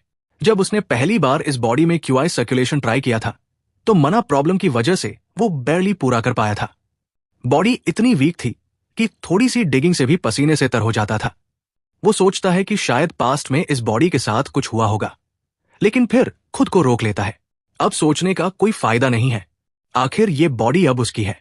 इसी बीच सोयान चुपचाप उसकी डेस्क पर एक नोट पास कर देती है। उस पर लिखा होता है, hey, the gesture makes our boy nervous. Next class में इंस्ट्रक्टर अनाउंस करता है कि स्टूडेंट्स को एक हफ्ते के लिए कैंपस से बाहर जाने की परमिशन है। ये सुनते ही किम खुश हो जाता है। बिना देर किए वो लीव एप्लीकेशन भर देता है और रीजन में कैजुअली लिख देता है, going for walk. Form submit करने जाते हुए वो बार्च से बात कर रहा होता है। तभी पीछे से सोयान उसे बुलाती है। किम मुड़कर देखता है और उसकी हेजिटेशन देखकर तुरंत उसे टोकता है कि उसने उसके रिप्लाई का जवाब क्यों नहीं दिया। सोयान चुपचाप नीचे देखने लगती है। किम उसे हरी करने के लिए कहता है क्योंकि उसे एप्लीकेशन सबमिट करनी है। सोयान हकलाने लगती है, कुछ कहना चाहती है, जिससे किम और इरिटेट हो जाता है। गुस्से में वो उसे फ्रीक कह देता है। ये सुनकर सोयान को बहुत बुरा लगता है। वो गुस्से में भी है, लेकिन फिर भी बोलने में स्ट्रगल कर रही है। आखिरकार वो हिम्मत करके पूछती है कि उसने सिमुलेशन में रॉक गॉब्लिन को कैसे मारा था, लेकिन उसकी प्राइड उसे ये सवाल ठीक से पूछने नहीं दे रही होती है। जैसे ही सोयान हिम्मत जुटाकर बोलने ही वाली थी, तभी अचानक मिस लिली बीच में कूद पड़ती है और वही सवाल खुद पूछ लेती है। किम उसकी अचानक एंट्री से चौंक जाता है। उसे थोड़ा अजीब ही लगता है क्योंकि कुछ दिन पहले तक लिली उसे बिल्कुल पसंद नहीं करती थी, खासकर तब जब किम ने क्लास में उसके सारे सवाल ब्लंट तरीके से काट दिए थे और अब अचानक वो उसकी बातचीत में घुस रही है। लेकिन लिली नाराज नहीं बल्कि इंप्रेस लगती है। वो मानती है कि उसे मॉन्स्टर्स को मारने का सिर्फ एक ही तरीका पता था, लेकिन किम का तरीका देखकर उसे समझ आया कि क्रिएटिव तरीके भी हो सकते हैं। उत्साहित होकर वो तुरंत किम को अपना असिस्टेंट बनने का ऑफर दे देती है, लेकिन हमारा लड़का साफ मना कर देता है और बोलता है कि वो अभी लीव एप्लीकेशन सबमिट करने में बिजी है। लिली दोबारा कोशिश करती है, लेकिन किम फुल कॉन्फिडेंस के साथ फिर से रिजेक्ट कर देता है। ये सब सुनकर सोयान और भी झिझक जाती है और सोचती है कि शायद अभी बोलने का सही समय नहीं है। अगले दिन किम निकल पड़ता है उस बदनाम मार्केट की तरफ। मार्केट जाने से एक रात पहले किम अपने कमरे में बैठकर फोन स्क्रॉल कर रहा होता है। बर्श पूछता है कि वो क्या देख रहा है। किम बताता है कि वो उस जगह का लोकेशन ढूंढ रहा है जहां वो कल जाएगा। उसे वॉल्ट से मिले ट्रेजर बेचने के लिए जगह चाहिए थी। थोड़ी देर सर्च करने के बाद उसे वही मार्केट मिल जाता है जिसकी उसे तलाश थी। ये एक खास मार्केट प्लेस थी जहां पूरी दुनिया के लोग एंट्री फी देकर फ्रीली ट्रेड कर सकते थे। इसे लोग ब्लैक मार्केट भी कहते थे क्योंकि यहां क्रिमिनल्स और शेडी लोग भी बिजनेस करते थे। नॉर्मली ऐसा मार्केट चलाना इम्पॉसिबल होता, लेकिन ये मार्केट एक गार्डियन कॉन्स्टलेशन हिडन रूलर की प्रोटेक्शन में चलता था। इसी वजह से बड़े लोग भी यहां खुलेआम आते थे और गवर्नमेंट भी आंख बंद कर लेती थी। किम को ऑनलाइन एक गाइड मिल जाता है जिसमें लिखा था कि कमेंट्स में रिजर्वेशन करो और एंट्री लोकेशन मिल जाएगी। वो नीचे स्क्रॉल करता है और एक लिंक देखता है, लेकिन क्लिक करने से पहले ही अरिन का मैसेज आ जाता है। वो सॉरी बोलती है और बताती है कि कल ट्रेनिंग पर नहीं आ पाएगी क्योंकि उसे बाहर जाना है। किम को कोई दिक्कत नहीं होती क्योंकि वो खुद भी बाहर जाने वाला था। थोड़ी चैट होती है और अरिन उसे इमोजी स्पैम से परेशान कर देती है। किम इग्नोर करके आखिरकार लिंक पर क्लिक करता है और उसे एग्जैक्ट लोकेशन मिल जाती है। अब प्रेजेंट में किम उसी लोकेशन की तरफ जा रहा होता है। जगह एक पुराना सा कैफे होता है। वो अंदर जाता है और गाइड के हिसाब से एक कॉर्नर मुड़ता है। सामने एक दरवाजा आता है। जैसे ही वो अंदर कदम रखता है वो एक हिडन दुनिया में पहुंच जाता है। मार्केट, अंदर अपार्टमेंट्स, शॉप्स और ऊपर एक अजीब सा पर्पल स्काई दिखाई देता है। आसमान का ये रंग किम को अनकंफर्टेबल फील कराता है। ये उसकी पहली बार मार्केट विजिट है, लेकिन फिर भी सब कुछ उसे अजीब तरह से familiar लगता है। खासकर वो पर्पल स्काई। उसे 300 साल पहले देखी हुई एक रात याद आ जाती है। तभी एक आदमी उसे ग्रीट करता है और पूछता है कि क्या वो पहली बार आया है। किम उसकी लेदर जैकेट देखता है, बिल्कुल गाइड में बताए गए डिस्क्रिप्शन जैसी। ये एंट्रेंस फी कलेक्ट था। रूल्स के मुताबिक किम को 2 मिलियन वन देने होते हैं। वो पैसे देता है और बताता है कि उसे मार्केट के बारे में थोड़ा बहुत पता है। अब वो ऑलमोस्ट ब्रोक हो चुका होता है, लेकिन उसे उम्मीद होती है कि अंदर कुछ कमा लेगा। किम पूछता है कि जूल्स कहां बेच सकता है। आदमी ऑक्शन सजेस्ट करता है, लेकिन किम को क्विक सेल चाहिए होती है। तब वो उसे 3rd डिस्ट्रिक्ट भेजता है और बताता है कि वहां मॉरिस नाम का आदमी भरोसेमंद है। जाने से पहले वो किम को एक मास्क देता है और समझाता है कि मार्केट में सब मास्क पहनते हैं क्योंकि यहां प्राइवेसी जरूरी है। किम मास्क पहन लेता है। थोड़ी देर बाद किम 3rd डिस्ट्रिक्ट पहुंचता है और एक ट्रेडर के पास जाता है। बिना टाइम वेस्ट किए वो पूछता है, आर यू मॉरिस? आदमी चौंक कर हाँ बोल देता है। किम बताता है कि उसके पास बेचने के लिए ज्वेल्स है। मॉरिस बैग खोल कर देखता है और एक रिंग निकालता है। जैसे ही वो रिंग देखता है उसका चेहरा बदल जाता है। वो समझ जाता है कि ये कोई नॉर्मल रिंग नहीं है, ये एरा ऑफ डिस्ट्रक्शन का आर्टिफैक्ट है। वो बाकी ज्वेल्स भी देखता है और शॉक में चला जाता है। और यहीं पर कहानी एक और बड़े ट्विस्ट की तरफ बढ़ जाती है। किम जवाब देने से पहले ही मॉरिस उसे टोक देता है, बताओ तुम कितना ऑफर करोगे? ट्रेडर का दिमाग साफ अटक जाता है। उसे समझ ही नहीं आ रहा था कि 20 साल का लड़का इतने rare era of destruction artifacts लेकर आया कैसे। वो सवाल पूछ बैठता है, लेकिन किम तुरंत उसे रोक देता है। ये मार्केट है, यहां ऐसे सवाल नहीं पूछे जाते। मॉरिस अपनी गलती समझ जाता है और तुरंत अपोलोजाइज करता है। फिर वो सच बोल देता है, ये आर्टिफैक्ट्स उसके बजट से बाहर है। वो किम को सलाह देता है कि इन्हें ऑक्शन हॉल में डालो, वहां प्राइस कई गुना ज्यादा मिलेगी। प्रॉब्लम बस एक है, 2-3 वीक्स लगेंगे। हॉल तुरंत ओपन नहीं होती और किम को पर्सनली जाकर लिस्टिंग करनी पड़ेगी। किम डिसअपॉइंटेड हो जाता है और पूछता है, वैसे वैल्यू कितनी जा सकती है? मॉरिस फोन निकालता है, कैलकुलेटर खोलता है, नंबर टाइप करता है और स्क्रीन किम की तरफ घुमा देता है। किम बस घूरता रह जाता है। इतने सारे जीरोस देखकर उसका दिमाग फ्रीज हो जाता है। अब उसे समझ आता है, ये आर्टिफैक्ट्स उसकी सोच से भी कहीं ज्यादा वैल्यूबल है। किम नर्वस होकर पूछता है, मॉरिस तुम खुद कितना पे कर सकते हो? मॉरिस बोलता है, मैं अपनी सारी प्रॉपर्टी बेच दूं, तब भी आइटम की 1/4 प्राइस तक नहीं पहुंच पाऊंगा। लेकिन तभी किम वो करता है जिसकी मॉरिस ने उम्मीद भी नहीं की थी। किम उसी प्राइस पर डील ऑफर कर देता है। मॉरिस पूरी तरह शॉक हो जाता है। एरा ऑफ डिस्ट्रक्शन आर्टिफैक्ट्स सिर्फ पुराने होने की वजह से एक्सपेंसिव नहीं होते। उस एरा के बाद जब कॉन्स्टलेशंस प्रकट हुए तो इन आइटम्स पर उनका रिएक्शन बेहद स्ट्रांग रहा। कुछ लोग तो बिना पावर के भी इन्हीं आर्टिफैक्ट्स की वजह से एस रैंक कॉन्स्टलेशंस के साथ कॉन्ट्रैक्ट बना पाए। मॉरिस रिंग इंस्पेक्ट करता है। उसे लिंगरिंग मना फील होती है। सब साइंस कंफर्म करते हैं ये रियल डील है। 8 आर्टिफैक्ट्स इतनी कम प्राइस पर। मॉरिस कांपते हाथों से पेमेंट करता है और रिंग्स को बैग में पैक करने लगता है। लेकिन तभी उसके सामने एक लंबा मास्ड फिगर आकर खड़ा हो जाता है, पूरी तरह साइलेंट और बेहद इंटिमिडेटिंग। कट्टू किम। किम मार्केट से बाहर निकल चुका है। वो गहरी सांस लेता है, कैफे पहुंचकर बैंक बैलेंस चेक करता है और उसके चेहरे पर स्लो स्माइल आ जाती है।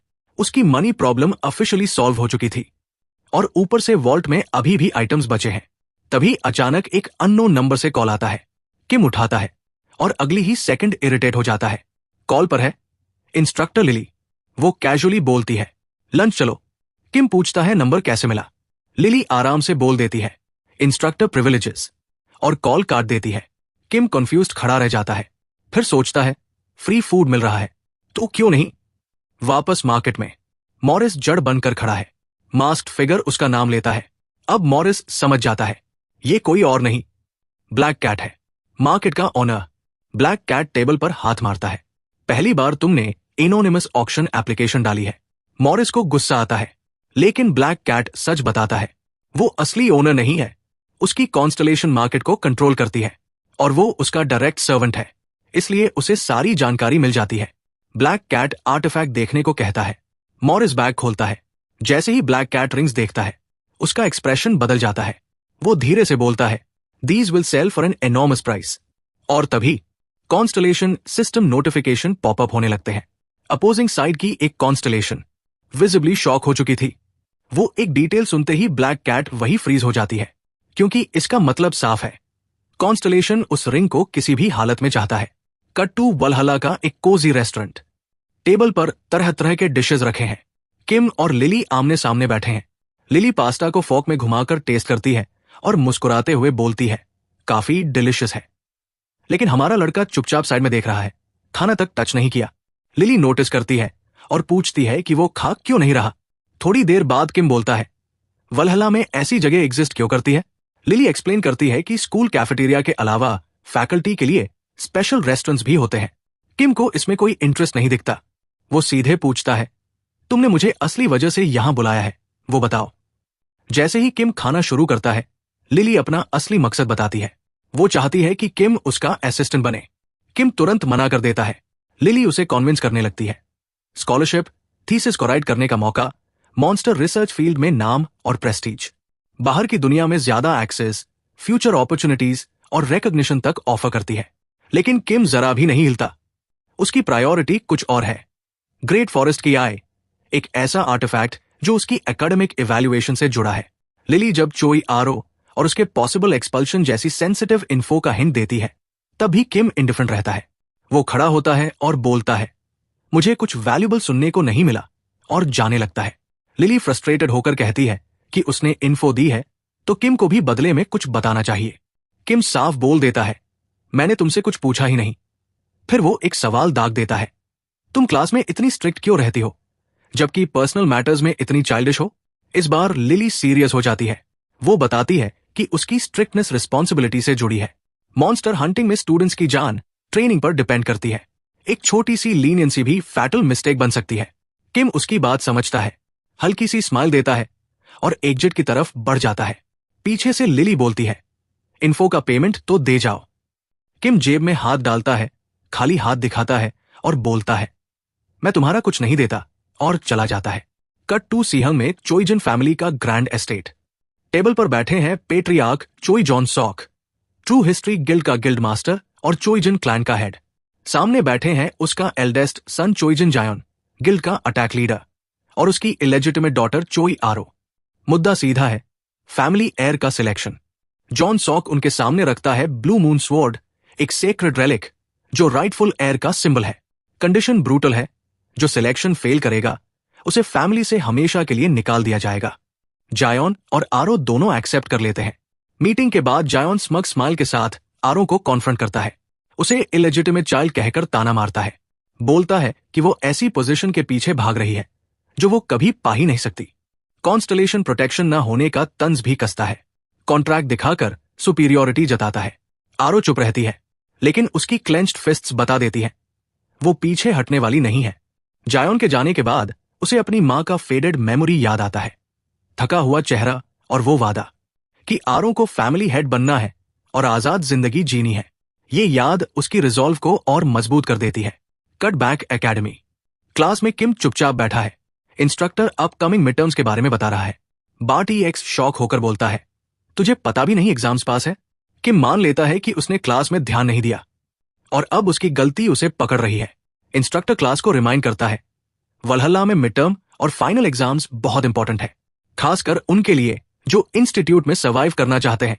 फिर वो बॉम्ब फोड़ता है, लोएस्ट स्कोर वाला स्टूडेंट एक्सपेल होगा। पूरी क्लास सीरियस हो जाती है। किम चुपचाप सुनता है, उसके दिमाग में एक ही बात घूम रही है, रिटन टेस्ट प्रैक्टिकल से ज्यादा क्रूशल है। और तभी उसे एहसास होता है वो यहां तक पहुंचा कैसे, जब उसका असली गोल तो हमेशा से ग्रेट फॉरेस्ट तक पहुंचना था। किम की नजर अचानक बार्टी एक्स पर जाती है, जो दोनों हाथ सामने जोड़कर शांति से खड़ा होता है। किम उससे पूछता है कि क्या टावर मास्टर ने कभी सारे क्लासेस अटेंड किए हैं। वो हाँ तो कह देता है, लेकिन चेहरे से साफ दिखता है कि उसे खुद भी नहीं पता अगला कदम क्या होगा। फिर किम कैजुअली बोल देता है, टेस्ट बार्टी एक्स मेरे लिए लिखेगा। टावर मास्टर शॉक भी होता है और थोड़ा अनकंफर्टेबल भी। उसे ये प्लान अनफेयर लगता है, लेकिन किम कूल रहते हुए बोलता है, टेस्ट मेरी गाइडेंस में ही लिखा जाएगा। क्लास खत्म होती है। इंस्ट्रक्टर स्टूडेंट्स को गुड लक बोलता है। सब लोग सामान समेटने लगते हैं। तभी अरिन किम के पास आती है। वो पूछती है, आज ट्रेनिंग करेंगे? किम थोड़ा सरप्राइज होकर पूछता है, क्यों? अरिन बोलती है कि वो अपनी स्वॉर्ड स्किल्स इंप्रूव करना चाहती है। यही किम समझ जाता है कि अब उसकी ट्रेनिंग की कमी सामने आ चुकी है। वो बोलता है कि भले ही उनकी पिछली ट्रेनिंग स्वॉर्ड फोकस नहीं थी, लेकिन वो उसे सही तरीके से स्वॉर्ड यूज करना सिखा सकता है। दोनों ट्रेनिंग हॉल पहुंचते हैं। अरिन रेडी स्टांस में खड़ी होती है। किम हाथ में स्वॉर्ड लेकर उससे पूछता है, लास्ट टाइम स्वॉर्ड प्रैक्टिस कब की थी? अरिन बताती है कि स्ट्रेंथ ट्रेनिंग शुरू करने के बाद उसने स्वॉर्ड उठाई ही नहीं। किम उसे स्वॉर्ड निकालने को बोलता है, ग्रिप एडजस्ट करवाता है, रिंग फिंगर और पिंकी फिंगर से पकड़ लॉक करने को कहता है और इफेक्ट इंस्टेंट होता है। अरिन खुद शॉक हो जाती है कि स्वॉर्ड कितना स्टेबल फील हो रहा है। ब्लेड की ऑरा पहली बार सही फ्लो में सेटल होती है। किम उसे फुल पावर से अटैक करने का सिग्नल देता है। अरिन लाइटनिंग एनर्जी के साथ डैश करती है, लेकिन किम बिना पसीना बहाए ब्लॉक कर देता है। फिर उसकी स्पीड की तारीफ भी करता है। ट्रेनिंग और इंटेंस होती जाती है। किम बताता है कि लेग्स में मैजिक फ्लो स्लॉपी है। अरिन दोबारा फोकस करती है, इस बार और तेज अटैक करती है। किम स्मूथ इवेजन करता है और उसकी बैक टैप करके बोलता है, बॉडी रोटेशन ट्रांजिशंस पर ध्यान दो। अरिन का स्वॉर्ड हैंड कांपने लगता है, लेकिन वो रुकने को तैयार नहीं। दोनों के स्वॉर्ड क्लैश होते हैं। स्पार्क्स चारों तरफ उड़ते हैं। अरिन मिड फाइट लेवल अप कर रही होती है, लेकिन किम अभी भी इजी मोड पर खेल रहा होता है। टाइम के साथ अरिन थकने लगती है, लेकिन हर क्लैश के साथ शार्प भी होती जाती है। फाइनली ट्रेनिंग खत्म होती है। 1 घंटा बीत चुका होता है। अरिन जमीन पर गिर जाती है, हांफते हुए सांस लेने लगती है। किम आराम से स्वॉर्ड रखकर बूथ की तरफ चला जाता है। अरिन सोचती है कि एंट्रेंस सेरेमनी के बाद उसकी स्वॉर्ड स्किल्स कितनी इंप्रूव हुई है। वो जानती है कि वो स्ट्रॉन्गर हुई है, लेकिन अभी भी किम के लेवल तक नहीं पहुंची। हिम्मत जुटाकर वो पूछती है, नेक्स्ट टाइम स्पारिंग करेंगे? किम कुछ सेकंड सोचता है। उसे ट्रेन करना अच्छा लगता है। वो उसकी टैलेंट को पहचानता है। उसके दिमाग में ख्याल आता है, 300 साल पहले होती तो ये मेरी डिसाइपल बनने लायक थी। किम मजाक में मना करता है, लेकिन अहरेन सीरियस फेस के साथ एक्सेप्ट कर लेती है। किम थोड़ा सरप्राइज होता है, फिर सेशन रैप करता है। अहरेन गुड बाय बोलकर चली जाती है, ये जानते हुए कि शायद अब मुलाकात ना हो। 2 हफ्ते बाद वलहल्ला स्टेडियम में भारी क्राउड जमा होता है। सॉन स्वॉर्ड पकड़े बोलती है, एंट्रेंस सेरेमनी के बाद पहली बार यहां आई हूं। सेहोक नोटिस करता है कि कितने सारे फ्रेशमैन आए हैं। अहरेन कॉन्फिडेंस के साथ खड़ी होती है। किम हाथ पॉकेट में डाले क्यूरियोसिटी से चारों तरफ देखता है। बाज बताता है कि टीचर ने 2 हफ्ते पहले ही गैदरिंग की इंफॉर्मेशन दे दी थी। तभी एक भारी आवाज गूंजती है, पूरा स्टेडियम शांत हो जाता है। अनाउंसमेंट होता है, वलहल्ला मिड टर्म प्रैक्टिकल असेसमेंट शुरू होने वाला है। स्टूडेंट्स अटेंशन में खड़े हो जाते हैं और mid stage exam officially announce कर दिया जाता है। इस बार असेसमेंट सीधा डंजियन अटैक का था। जैसे ही ली समझाने लगता है, अचानक पूरा फ्लोर हिलने लगता है और सभी चौंक जाते हैं। तभी वो रिवील करता है कि सभी स्टूडेंट्स को टीम बनाकर आर्टिफिशियल डंजियंस में एंटर करना होगा। चारों तरफ मल्टीपल डंजियंस अपीयर हो जाते हैं। रूल सिंपल है, टीम आप खुद बनाओ। रेकमेंडेशन है 8 मेंबर्स पर टीम, लेकिन जरूरत के हिसाब से नंबर एडजस्ट कर सकते हो। किम चुपचाप सुन रहा था और ली रूल्स बताते जाता है। स्कोर मिलेगा डंजियन के अंदर कंट्रीब्यूशन के हिसाब से। तभी सामने एक बड़ा टाइमर अपीयर होता है, 5 आवर्स। ली सख्त आवाज में वार्निंग देता है, टाइम लिमिट के अंदर क्लियर नहीं किया तो डायरेक्ट डिस्क्वालिफिकेशन। सॉन ये सुनकर थोड़ा सरप्राइज होती है, क्योंकि डिफिकल्टी सिर्फ रैंक एफ रखी गई थी। एग्जाम स्टार्ट होते ही पूरा अरीना केओस बन जाता है। सब टीम बनाने के लिए चिल्लाने लगते हैं। सॉन सिचुएशन एनालाइज करती है। उसे लगता है उसकी टीम को ज्यादा डैमेज डीलर की जरूरत नहीं है। वो डिसाइड करती है 6 लोग काफी है और ऐसे में वो अपनी एबिलिटीज भी अच्छे से दिखा पाएगी। ली दूर से ये सब ऑब्जर्व कर रहा था। उसे समझ आ जाता है कि प्रिविलेज्ड स्टूडेंट्स जैसे सॉन एग्जाम का रियल नेचर पहले से जानते हैं। बाकी लोग 8 से लेकर 20 से 20 मेंबर्स की रैंडम टीम्स बना रहे थे और ली जानता था ऐसे मिसमैच ग्रुप्स में कॉन्फ्लिक्ट होना तय है। डंजियन असेसमेंट शुरू होते ही ली इंस्ट्रक्टर से कहता है कि 30 मिनट्स में सभी इनसाइड होंगे, पॉइंट्स काउंटिंग रेडी रखो। किम ग्राउंड पर खड़ा सबको जाते हुए देख रहा था। आरो भी वही रुकी हुई थी। किम उसके पास जाता है और पूछता है कि वो अंदर क्यों नहीं गई। लड़की बोलती है, मैं वही करूंगी जो आपने ट्रेनिंग में सिखाया था। किम थोड़ा कंफ्यूज होता है, फिर समझ जाता है। वो कामली बोलता है, मैं सोलो जा रहा हूं, तुम भी सोलो जाओ। आरो बिना कुछ बोले उसे जाते हुए देखती है। कुछ स्टूडेंट्स उसे पहचान लेते हैं। तुम चोई आरो हो ना, हमारी टीम ज्वाइन कर लो, 8 कंप्लीट हो जाएंगे। लेकिन आरो साफ मना कर देती है, मैं अकेले जाऊंगी। जब एक स्टूडेंट उसे रोकने की कोशिश करता है, वो शांति से बोलती है, किम ने कहा है ये मुश्किल नहीं होगा। इतना कहकर वो डोर खोलती है और जोर से बंद कर देती है। पूरा अरीना शॉक में रह जाता है। अब स्टेडियम खाली था। ऑब्जर्वेशन रूम में सभी इंस्ट्रक्टर और स्टाफ स्क्रीन्स पर लाइव फीड देख रहे थे। डंजियन के अंदर मॉन्स्टर्स स्पॉन होने लगते हैं और स्कोर्स दिखने लगते हैं। किसी को 2 पॉइंट्स, किसी को 3। कैलकुलेशन ब्रूटल था लेकिन एक्यूरेट। ली सब कुछ ईगल आई से देख रहा था। नोबल फैमिलीज के स्टूडेंट्स पर उसकी खास नजर थी। सॉन की लीडरशिप उसे सबसे ज्यादा इंप्रेस करती है। वो फ्रंट लाइन को ब्लॉक करवाती है, साइड अटैकर्स को एलिमिनेट करवाती है। तभी एक ट्रॉल हमला करता है। शील्ड यूजर हिट अब्सॉर्ब करता है, रेंज्ड टीममेट्स फायर करते हैं और उसी मोमेंट सॉन आगे बढ़ती है। एक क्लीन स्वॉर्ड स्ट्राइक में ट्रॉल खत्म, मॉन्स्टर पार्टिकल्स में डिसोल्व हो जाता है। ली साइलेंटली इंप्रेस था, ये लड़की टॉप तक जाएगी। लेकिन तभी उसका फोकस शिफ्ट होता है किम पर। वो सिस्टम में किम का नाम सर्च करता है और फ्रीज हो जाता है। No data found. चेक करने पर पता चलता है किम ने डंजियन 23 मिनट्स 32 सेकंड्स में सोलो क्लियर कर दिया था।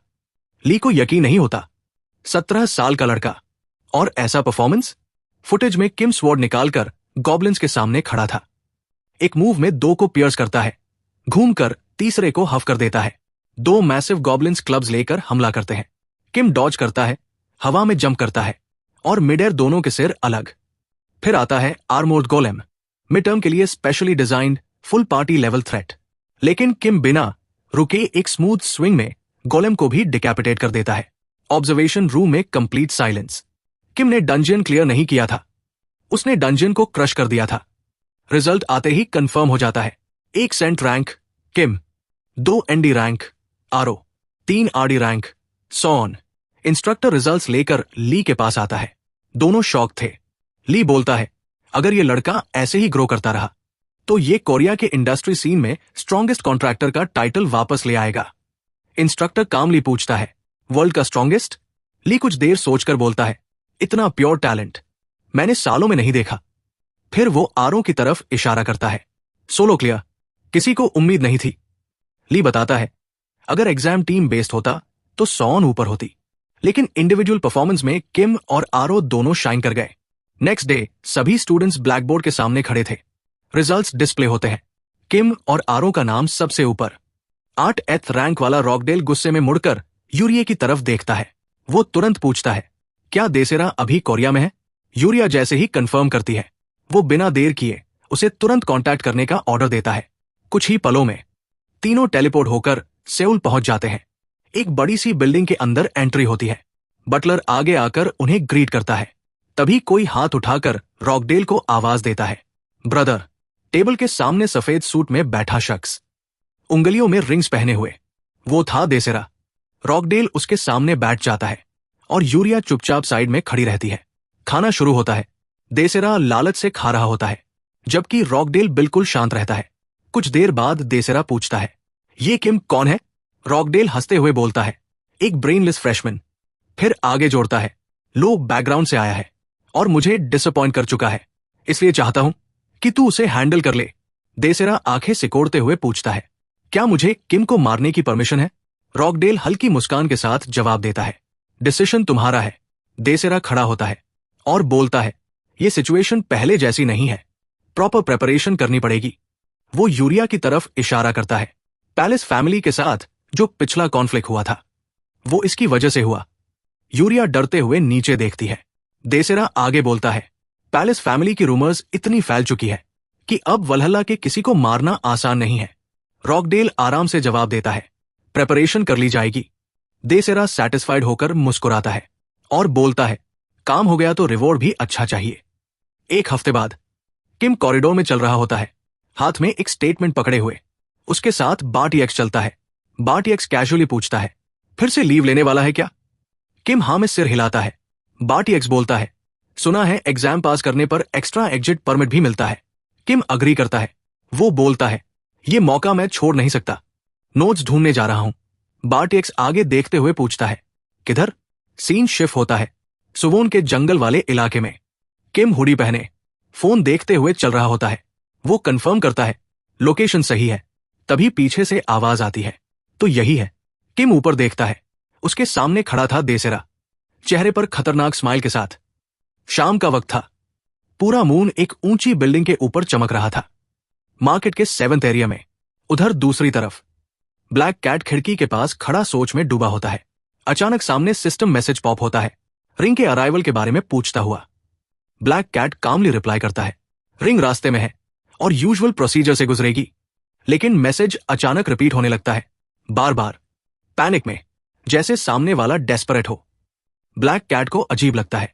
उसे एज ऑफ डिस्ट्रक्शन के आर्टिफैक्ट्स पर की गई अपनी रिसर्च याद आती है। ऐसी रिएक्शन उसने कभी नहीं देखी थी। तभी उसकी नजर टेबल पर रखे ग्लोइंग ऑब्जेक्ट पर जाती है। वो पास जाता है। ब्लू पार्टिकल्स उससे निकल रहे होते हैं। वो था रिंग। रिंग देखते ही ब्लैक कैट को राहत मिलती है। अब इसे सुपीरियर को देकर शांति मिलेगी। वो रिंग बॉक्स उठाता है। रिंग से मना निकल रही होती है। वो उसकी इंपॉर्टेंस के बारे में सोचते हुए कॉन्स्टलेशन को कॉल करने वाला होता है, लेकिन सिस्टम मैसेज फिर से पैनिक मोड में लूप होने लगता है, जैसे रिंग की अराइवल अर्जेंट हो। वापस जंगल में किम और देसेरा आमने सामने खड़े होते हैं। देसेरा पूछता है, तू श्योर है कि तू जानना चाहता है मैं कौन हूं? किम कुछ पल रुकता है, फिर बोलता है, तू मुझसे कुछ चाहता है। देसेरा मुस्कुराता है, और क्यों मैं इस दूर माउंटेन एरिया में आता? किम कामली बोलता है, तू मुझे हटाना चाहता है। देसेरा उसकी शार्प सोच देखकर हंसता है। किम अपना बैग फेंक देता है, हुड उतारता है और बोलता है, तेरी चाल मैं कई दिन पहले समझ चुका था। देसेरा का एक्सप्रेशन बदल जाता है। वो हाथ फैलाकर चिल्लाता है, तू बेवकूफ है। फिर मुट्ठी कसते हुए बड़बड़ाता है, वल्हल्ला का रैंक एक इतना केयरलेस नहीं होना चाहिए। अगले ही पल वो पूरी ताकत से पंच मारता है, लेकिन किम बॉडी टिल्ट करके आसानी से डॉज कर जाता है। पंच की हवा से पास का पेड़ फट जाता है, उसमें डीप क्रैक पड़ जाता है। देसेरा मुस्कुराते हुए बोलता है, अगर डॉज नहीं करता तो यही खत्म हो जाता। किम ग्रिन करते हुए जवाब देता है, पंच बहुत स्लो है। वो सिचुएशन एनालाइज करता है। अपोनेंट दिखने से ज्यादा स्ट्रांग है, शायद उससे भी ज्यादा, लेकिन अपने फ्रेजाइल बॉडी से डायरेक्ट फाइट करना डेंजरस है। किम एक सिंपल स्ट्रैटेजी बनाता है और अचानक मुड़कर भागना शुरू कर देता है। देसेरा पहले तो उसके अचानक पीछे हटने से कंफ्यूज हो जाता है, फिर हल्की स्माइल के साथ बोलता है, स्मार्ट मूव है, अगर वही रुकता तो हार जाता। वो किम को रोकने की तैयारी करता है, लेकिन तभी हमारा लड़का अचानक रुकता है, पीछे मुड़ता है और हाथ हिलाकर मॉक करता है, दिमाग इस्तेमाल करना सीख ले। अगले ही पल किम बिजली की स्पीड से दूरी मिटा देता है। देसेरा कुछ समझ पाता उससे पहले ही। बूम! एक तगड़ा पंच सीधे उसके चेहरे पर लगता है। देसेरा कई मीटर्स दूर उड़कर जमीन पर गिर जाता है। किम उसके ऊपर खड़ा होता है, चेहरे पर स्माइल, पैर उठाकर फिनिशिंग ब्लो देने वाला होता है। देसेरा दर्द से कराहते हुए किसी तरह रोल करता है और किक से बाल बाल बच जाता है। किम शांति से बोलता है, काफी लकी है तू, और वही शब्द दोहराता है जो देसेरा ने पहले उससे कहे थे। गुस्से में देसेरा उठ खड़ा होता है, सूजा हुआ चेहरा ठीक करता है और पूछता है, तेरी ताकत आखिर है क्या? किम मुस्कुराते हुए जवाब देता है, वलहल्ला में अपना रैंक याद रख। देसेरा का दिमाग पास्ट में चला जाता है। उसे अपना बचपन याद आता है, वेंट्रिक फैमिली के घर में, जहां उसे सिर्फ एक मकसद के लिए पाला गया था, फैमिली स्टेटस बढ़ाने के लिए। बचपन से ही उसे एलिक्सर्स पिलाए जाते थे जो उसकी स्ट्रेंथ को एबनॉर्मल लेवल तक बढ़ा देते थे। 16 साल की उम्र में वो ज्यादातर अडल्ट से ज्यादा स्ट्रांग बन चुका था। उसके पेरेंट्स उसका फायदा उठाना चाहते थे, लेकिन देसेरा को कंट्रोल होना मंजूर नहीं था। धीरे धीरे उसके चेहरे पर खतरनाक स्माइल आने लगी। उसे समझ आ गया वो जिंदगी भर किसी का गुलाम नहीं बनेगा। एक दिन उसने अपने ही पेरेंट्स पर हमला कर दिया, बेरमी से उन्हें पीटा, उनके ऊपर खड़ा होकर क्लेंच्ड फिस्ट और इविल ग्रिन के साथ बोला, अब मुझे तुम्हारी पहचान की जरूरत नहीं। उसकी ओवरवेलमिंग स्ट्रेंथ ने फैमिली से उसका रिश्ता एक झटके में तोड़ दिया। बाद में एक और औरत ने उसे फैमिली से निकाल दिया जो खुद को हेड मानती थी। लेकिन देसेरा को कोई फर्क नहीं पड़ा। पैसे से सब कुछ खरीद सकने वाली दुनिया में वो और भी बोल्ड बन गया। फिर उसे रॉकडेल से मुलाकात याद आती है, जहां उसने पैसे ऑफर किए थे, लेकिन किम में उसकी इंटरेस्ट कहीं ज्यादा थी। वलहल्ला एंट्रेंस एग्जाम में किम का राइज, गिल्ड गाइड्स को किक करने वाला मैड रेपुटेशन, ये सब उसे एक्साइट कर रहा था। वो किम के साथ मजाक करना चाहता था, लेकिन जब सच में सामने आया तो खुद ही पिट गया। वापस प्रेजेंट में किम सामने खड़ा है, हाथ पॉकेट में डाले हुए, पूरी तरह रिलैक्स्ड। देसेरा पूछता है, तू कौन सा सब्सटेंस यूज करता है? किम हंस देता है, एलिक्सर वगैरह। वो देसेरा को मॉक करता है, इतना छोटा मत समझ मुझे। वो समझ जाता है देसेरा की ताकत बचपन के एलिक्सर से आई है।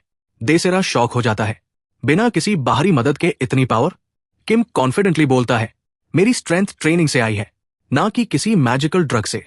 फिर ग्रिन करते हुए बोलता है, सेहॉक से कंपेयर करूं? ये सुनते ही देसेरा भड़क जाता है।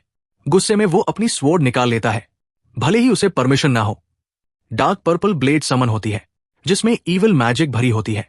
किम ध्यान से उसे देखता है, उसकी पावर को एनालाइज करता है। देसेरा चिल्लाता है, मेरी ताकत बढ़ रही है, लेकिन वार करने से पहले ही किम उस पर टूट पड़ता है, सीधे फेस पर किक। देसेरा हवा में उड़ जाता है। किम शांत आवाज में बोलता है, अटैक से पहले इतना बोलता क्यों है? देसेरा पास के पेड़ से टकराता है। किम तुरंत गैप क्लोज करता है। क्रैश, एक पावरफुल ब्लो, पेड़ का ट्रंक टूट जाता है और देसेरा बेहोश हो जाता है। किम उसके बाल पकड़कर सिर उठाता है, स्मर्क के साथ बोलता है, एलिक्सर पीने वाले आसानी से मरते नहीं।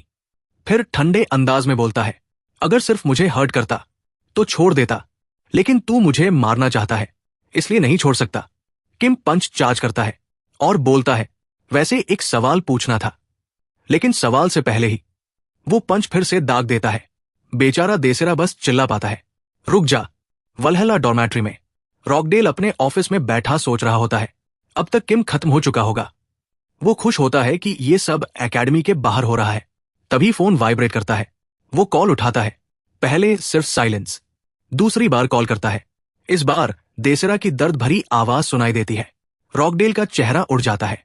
तभी किम की आवाज आती है, अगर देसेरा मर गया तो उसके लिए अगरबत्ती जला दूंगा। रॉकडेल पूरी तरह हिल जाता है। डर के मारे वो कॉल काट देता है। और यही चीज किम को सबसे ज्यादा सरप्राइज करती है। किम को गुस्सा आता है कि रॉकडेल बिना जवाब दिए कॉल काट देता है, लेकिन तभी उसकी नजर पेड़ के पास पड़े हुए आधे मरे देसेरा पर जाती है। किम सोचता है, अब इसका क्या किया जाए? उधर वलहल्ला डॉर्मेट्री में रॉकडेल गहरी सोच में बैठा है। तभी यूरिया टी के साथ अंदर आती है, लेकिन रॉकडेल उसे इग्नोर कर देता है। यूरिया दोबारा बोलने की कोशिश करती है और इस बार रॉकडेल गुस्से में चिल्ला पड़ता है, दफा हो जाओ। उसका दिमाग घूम चुका है।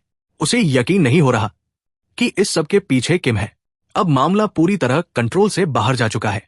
उसे पता है बस समय की बात है जब ये खबर वेंट्रिक फैमिली तक पहुंचेगी और तब हालात और बिगड़ेंगे। वो खुद को समझाता है, किम एक ऑर्फन है, उसकी पहुंच लिमिटेड होगी, लेकिन फिर भी वो जानता है कि केयरलेस होना अब मुमकिन नहीं। इधर जंगल में किम शांति से चलता हुआ अपनी अगली चाल सोच रहा है। बाज पूछता है, क्या सच में देसेरा को वही पेड़ के पास छोड़ देगा? किम आराम से जवाब देता है, समय आने पर रिपोर्ट कर दूंगा, अभी कुछ नहीं करना। बाज कैजुअली बोलता है, मार ही देना। किम ठंडे स्वर में कहता है, पहले होता तो मार देता, लेकिन अब हालात बदल चुके हैं। अब मैं किम होनो नहीं हूं, अब मैं हाई स्कूल स्टूडेंट किम जू ह्यूक हूं। टावर मास्टर समझ जाता है। फिर वो देसेरा की पहले वाली मैजिक की बात करता है। वो मैजिक कहीं देखी हुई लगती है, अगर और रिलीज हुई तो कंफर्म किया जा सकता है। किम सुनता है, लेकिन इरिटेट हो जाता है जब बार्च मैजिक से लोगों को पहचानने की बात करता है, क्योंकि किम खुद ये नहीं कर सकता।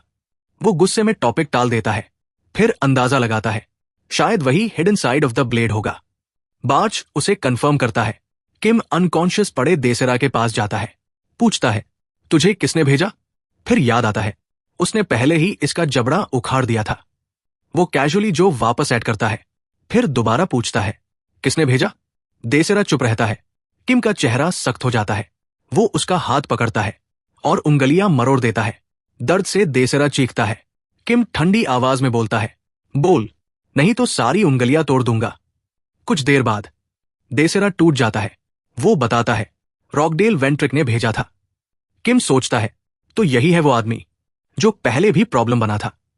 वो देसेरा से उसकी ओरिजिन पूछता है। दर्द में हंसते हुए देसेरा बोलता है, मैं देसेरा ऑफ दी फर्स्ट काइंड हूं, मर्सनरी हूं।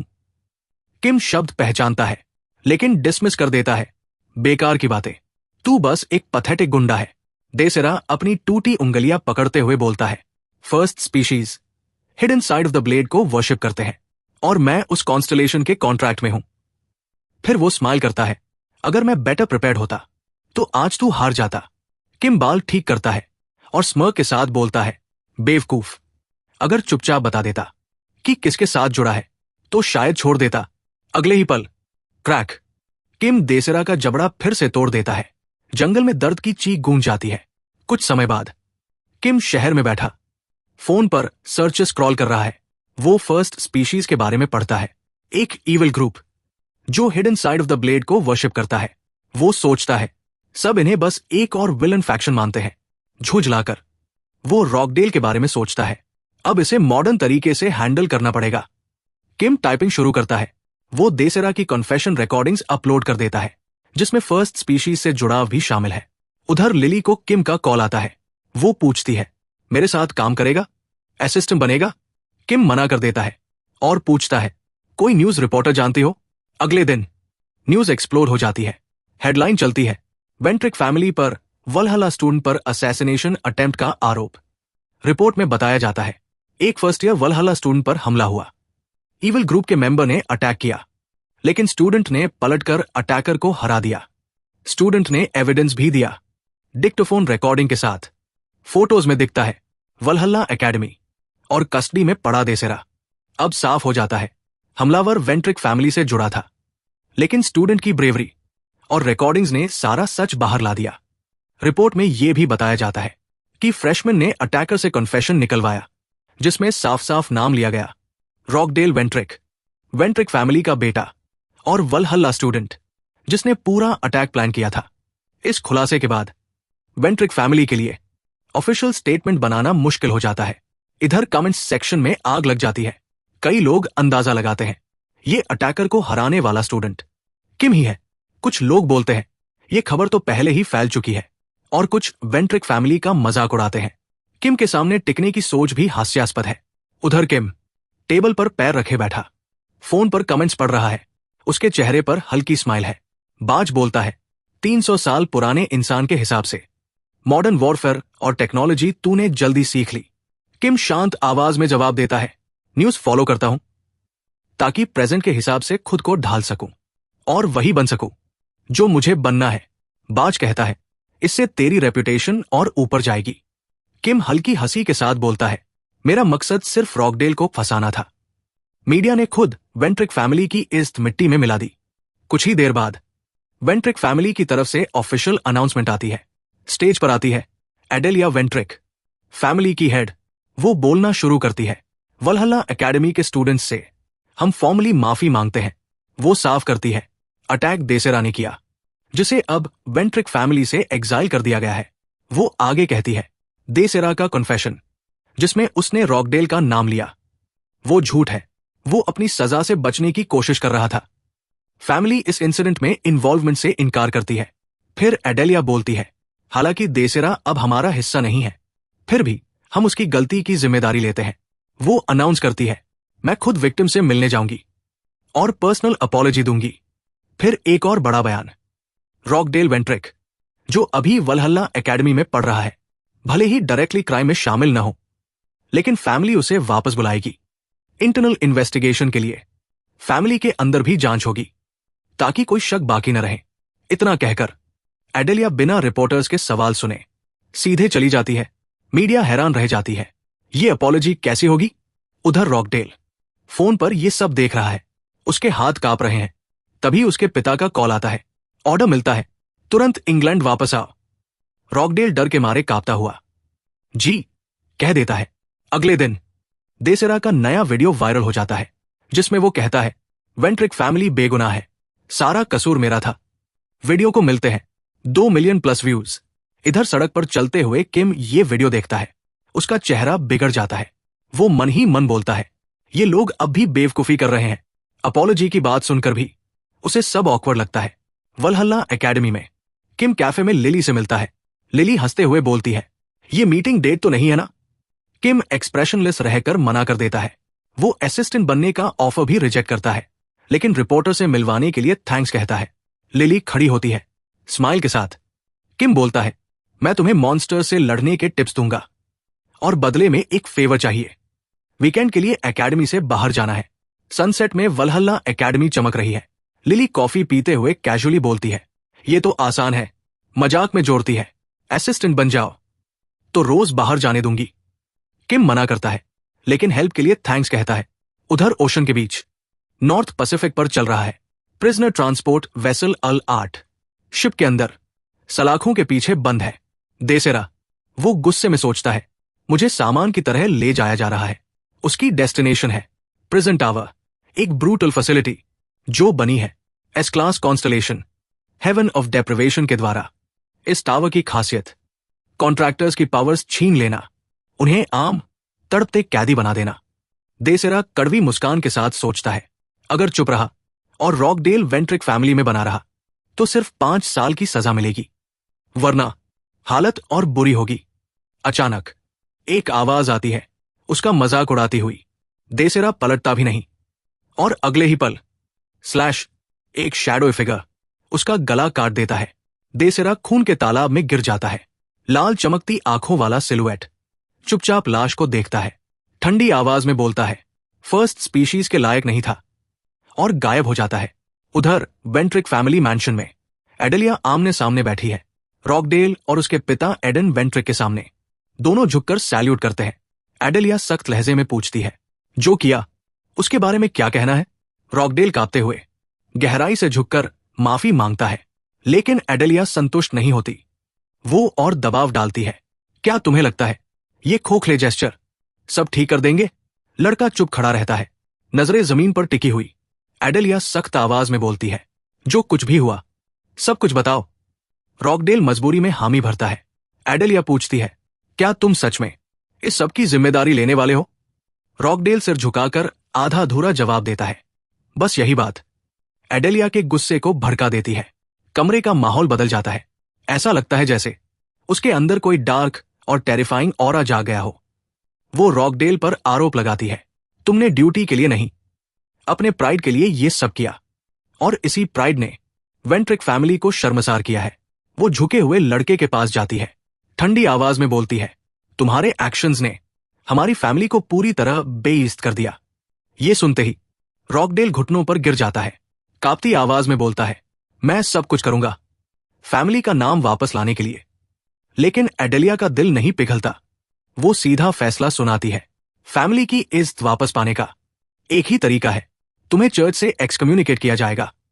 ये सुनकर उसका पिता घबरा जाता है। वो पूछता है, क्या ये ज्यादा हर्ष नहीं है? एडेलिया बर्फ जैसी ठंडी नजर से देखती है, तुम भी वही फैट शेयर करना चाहते हो? कमरा पूरी तरह शांत हो जाता है। पिता चुप हो जाता है। हालांकि एडेलिया का मन चाहता है रॉकडेल को वही मार दे, लेकिन वो जानती है अगर ऐसा किया तो किम के अटेम्प्टेड मर्डर में फैमिली की इन्वॉल्वमेंट साबित हो जाएगी। इसलिए वो फैसला टाल देती है।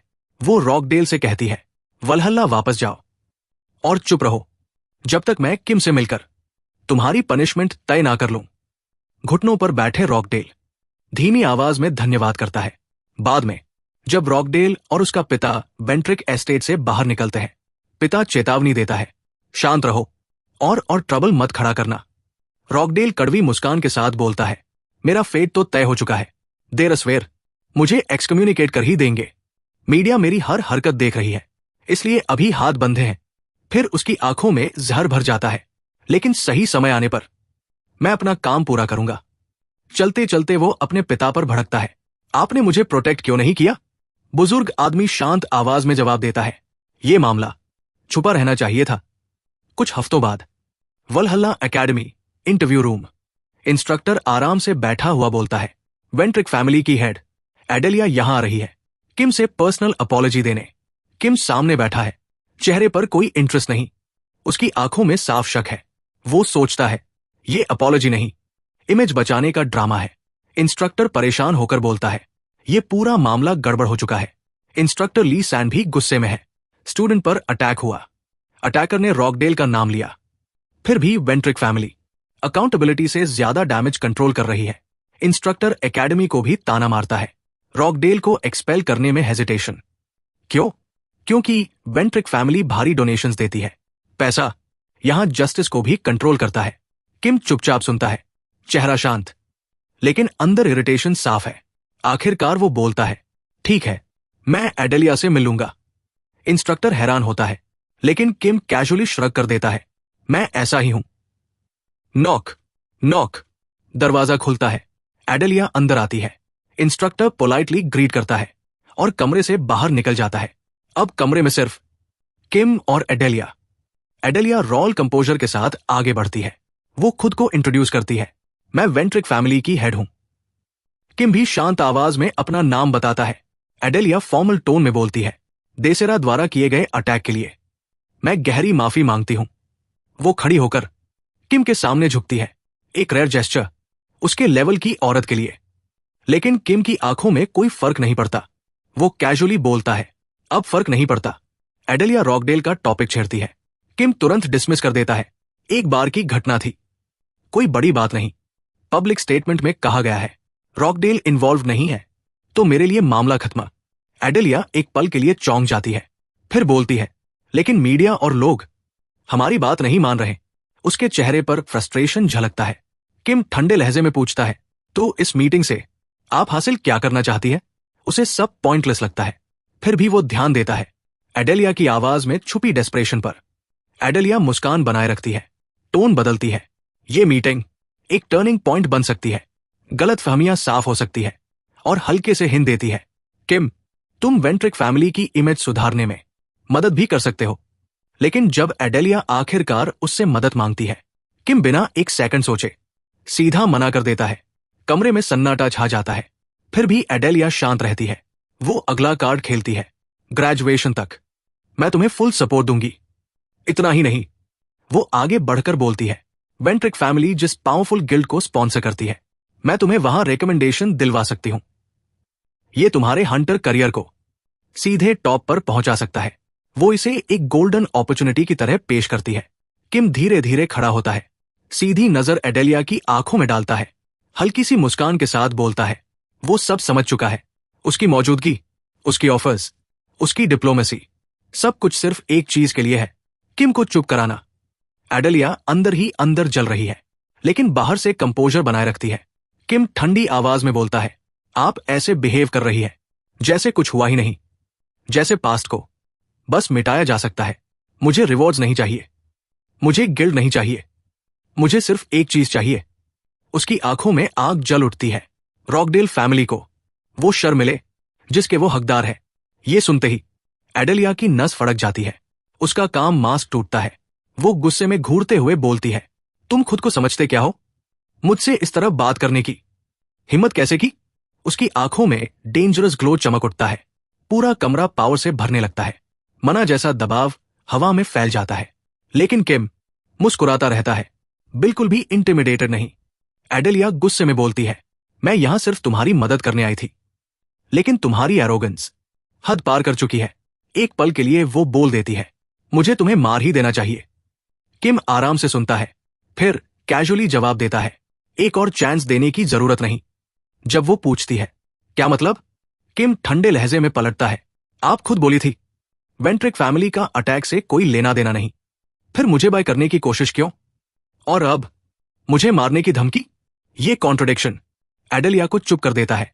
किम उसे मॉक करता है, अगर करना है तो करिए, लेकिन सच ये है, आप मुझे हरा नहीं सकती। एडेलिया की रेज अंदर उबलती रहती है। अचानक वो मुड़ती है और दरवाजे की तरफ बढ़ जाती है। जाते जाते बोलती है, तुम्हें इसका पछतावा होगा।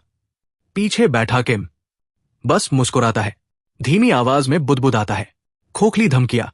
इधर बाज चुपचाप सब देख रहा था। वो हेजिटेट करता है, उसे समझ नहीं आ रहा इंटरफियर करे या नहीं। किम उसकी तरफ देखता है, ठंडी आवाज में बोलता है, मुझे सबसे ज्यादा नफरत उन लोगों से है जो खुद को भगवान समझते हैं और दूसरों को कंट्रोल करते हैं। इसीलिए मुझे एडेलिया जैसे लोग पसंद नहीं।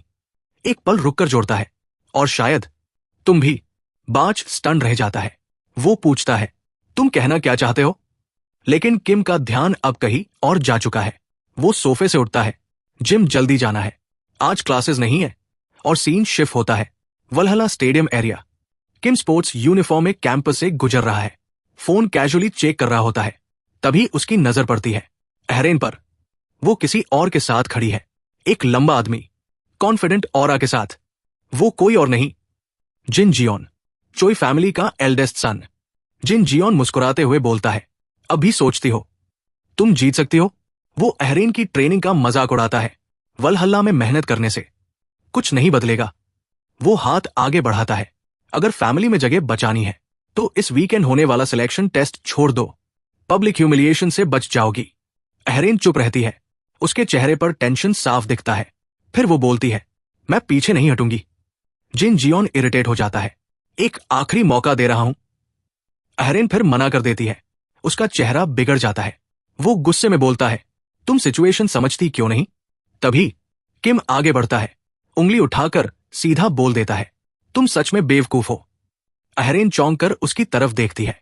किम आगे बोलता है, जो लड़की इतनी मेहनत कर रही है उसे रोकने की कोशिश क्यों? जिन जियोन गुस्से में पूछता है, तू है कौन? तू मुझे जानता भी नहीं। वो किम को इंसल्ट करता है, लेकिन किम को फर्क नहीं पड़ता।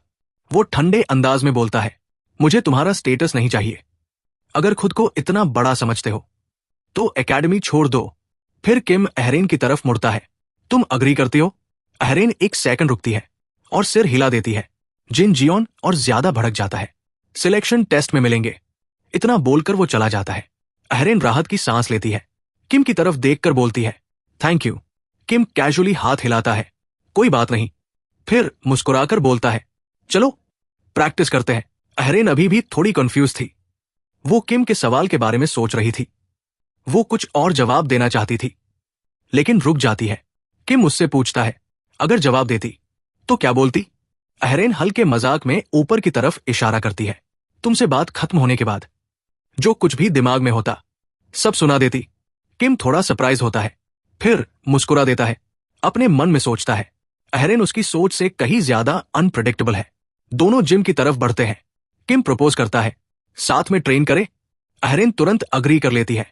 वो बोलती है, वीकेंड पर भी प्रैक्टिस करेंगे। किम शांत लहजे में जवाब देता है, वीकेंड पर मैं बिजनेस ट्रिप पर रहूंगा। फिर भी दोनों डिसाइड करते हैं, आज ट्रेनिंग में लिमिट्स पुश करेंगे। कुछ दिन बाद किम पहाड़ों के बीच चलता दिखाई देता है, हाथ में शवल है, नजर फोन पर। बाज पूछता है, फिर से नोट्स ढूंढने आया है? किम सिर हिलाता है, हाँ। झाड़ियों के बीच से गुजरते हुए बाज उसे याद दिलाता है, वॉल्ट में वो पहले ही कई रेलिक्स ढूंढ चुका है। किम मानता है, लेकिन बोलता है, मुझे लगता है अब भी कुछ बाकी है, कुछ एक्स्ट्राऑर्डिनरी, अब भी छुपा हो सकता है। बाज पूछता है, तू ढूंढ क्या रहा है? किम हल्की मुस्कान के साथ बोलता है, जो चीज किम हुनो के टाइम पर मेरी कमी थी उसे पूरा करने के लिए। वो धीमी आवाज में जोड़ता है, अगर ये 300 साल पहले मिल जाती तो शायद सब कुछ अलग होता। इधर चोई फैमिली मैंशन पर रिपोर्टर्स जमा हो चुके हैं। सिलेक्शन टेस्ट का माहौल टेंस है। चोई जॉनसॉक सामने खड़ा होकर अहरेन और जिंगयान से बोलता है, इस टेस्ट को पास करने वाला ऑफिशियल सक्सेसर बनेगा। टास्क सिंपल है, माउंटेन्स में छुपी ब्लेड ढूंढनी है। जो ब्लेड वापस लाएगा वही विनर। लेकिन जॉनसॉक सख्त आवाज में चेतावनी देता है, किसी को मारना फॉरबिडन है। टेस्ट शुरू होता है। अहरेन तुरंत आगे दौड़ पड़ती है, हथियार निकाल लेती है। जिंगयान सीढ़ियों से धीरे उतरता है, शांत और कैलकुलेटिंग। वो मन में सोचता है, स्पीड बेस्ड टेस्ट में अहरेन का रश करना सही है, लेकिन जैसे ही वो ब्लेड ढूंढेगी वो उससे छीन लेगा और टेस्ट जीत जाएगा। कुछ देर बाद चलते हुए जिंगयान को फोन कॉल आता है। दूसरी तरफ की आवाज ब्लेड के बारे में पूछती है। जिंगयान बताता है, बीच में एक क्वालिफाइंग टेस्ट है, इसलिए टाइम लगेगा। आवाज ठंडी होकर बोलती है, ये दूसरी बार है, तू यही बहाना दे रहा है, तू ऑलरेडी लेट है। जिंगयान माफी मांगता है और वादा करता है, ब्लेड मिलते ही प्रॉमिस पूरा करूंगा। आवाज जवाब देती है, कॉन्स्टलेशन को दिया गया वादा जरूर पूरा होता है। कॉल कट हो जाती है। जिंगयान आगे देखता है, जानता है ये उसकी लास्ट चांस है। अब उसे अहरेन और ब्लेड दोनों ढूंढने हैं। जंगल के अंदर अहरेन जमीन पर क्राउच करके बैठी है। उसके नीचे से ब्लेड मैजिक की ट्रेस आ रही है। वो समझ जाती है, फोकस और बढ़ाना पड़ेगा।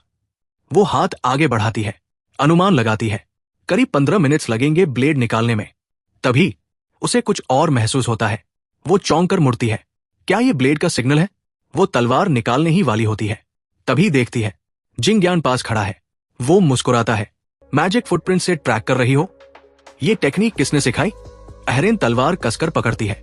उसे किम की याद आती है। बस इतना ही दोस्तों, लाइक करो, सब्सक्राइब करो, अगला पार्ट जल्दी आएगा।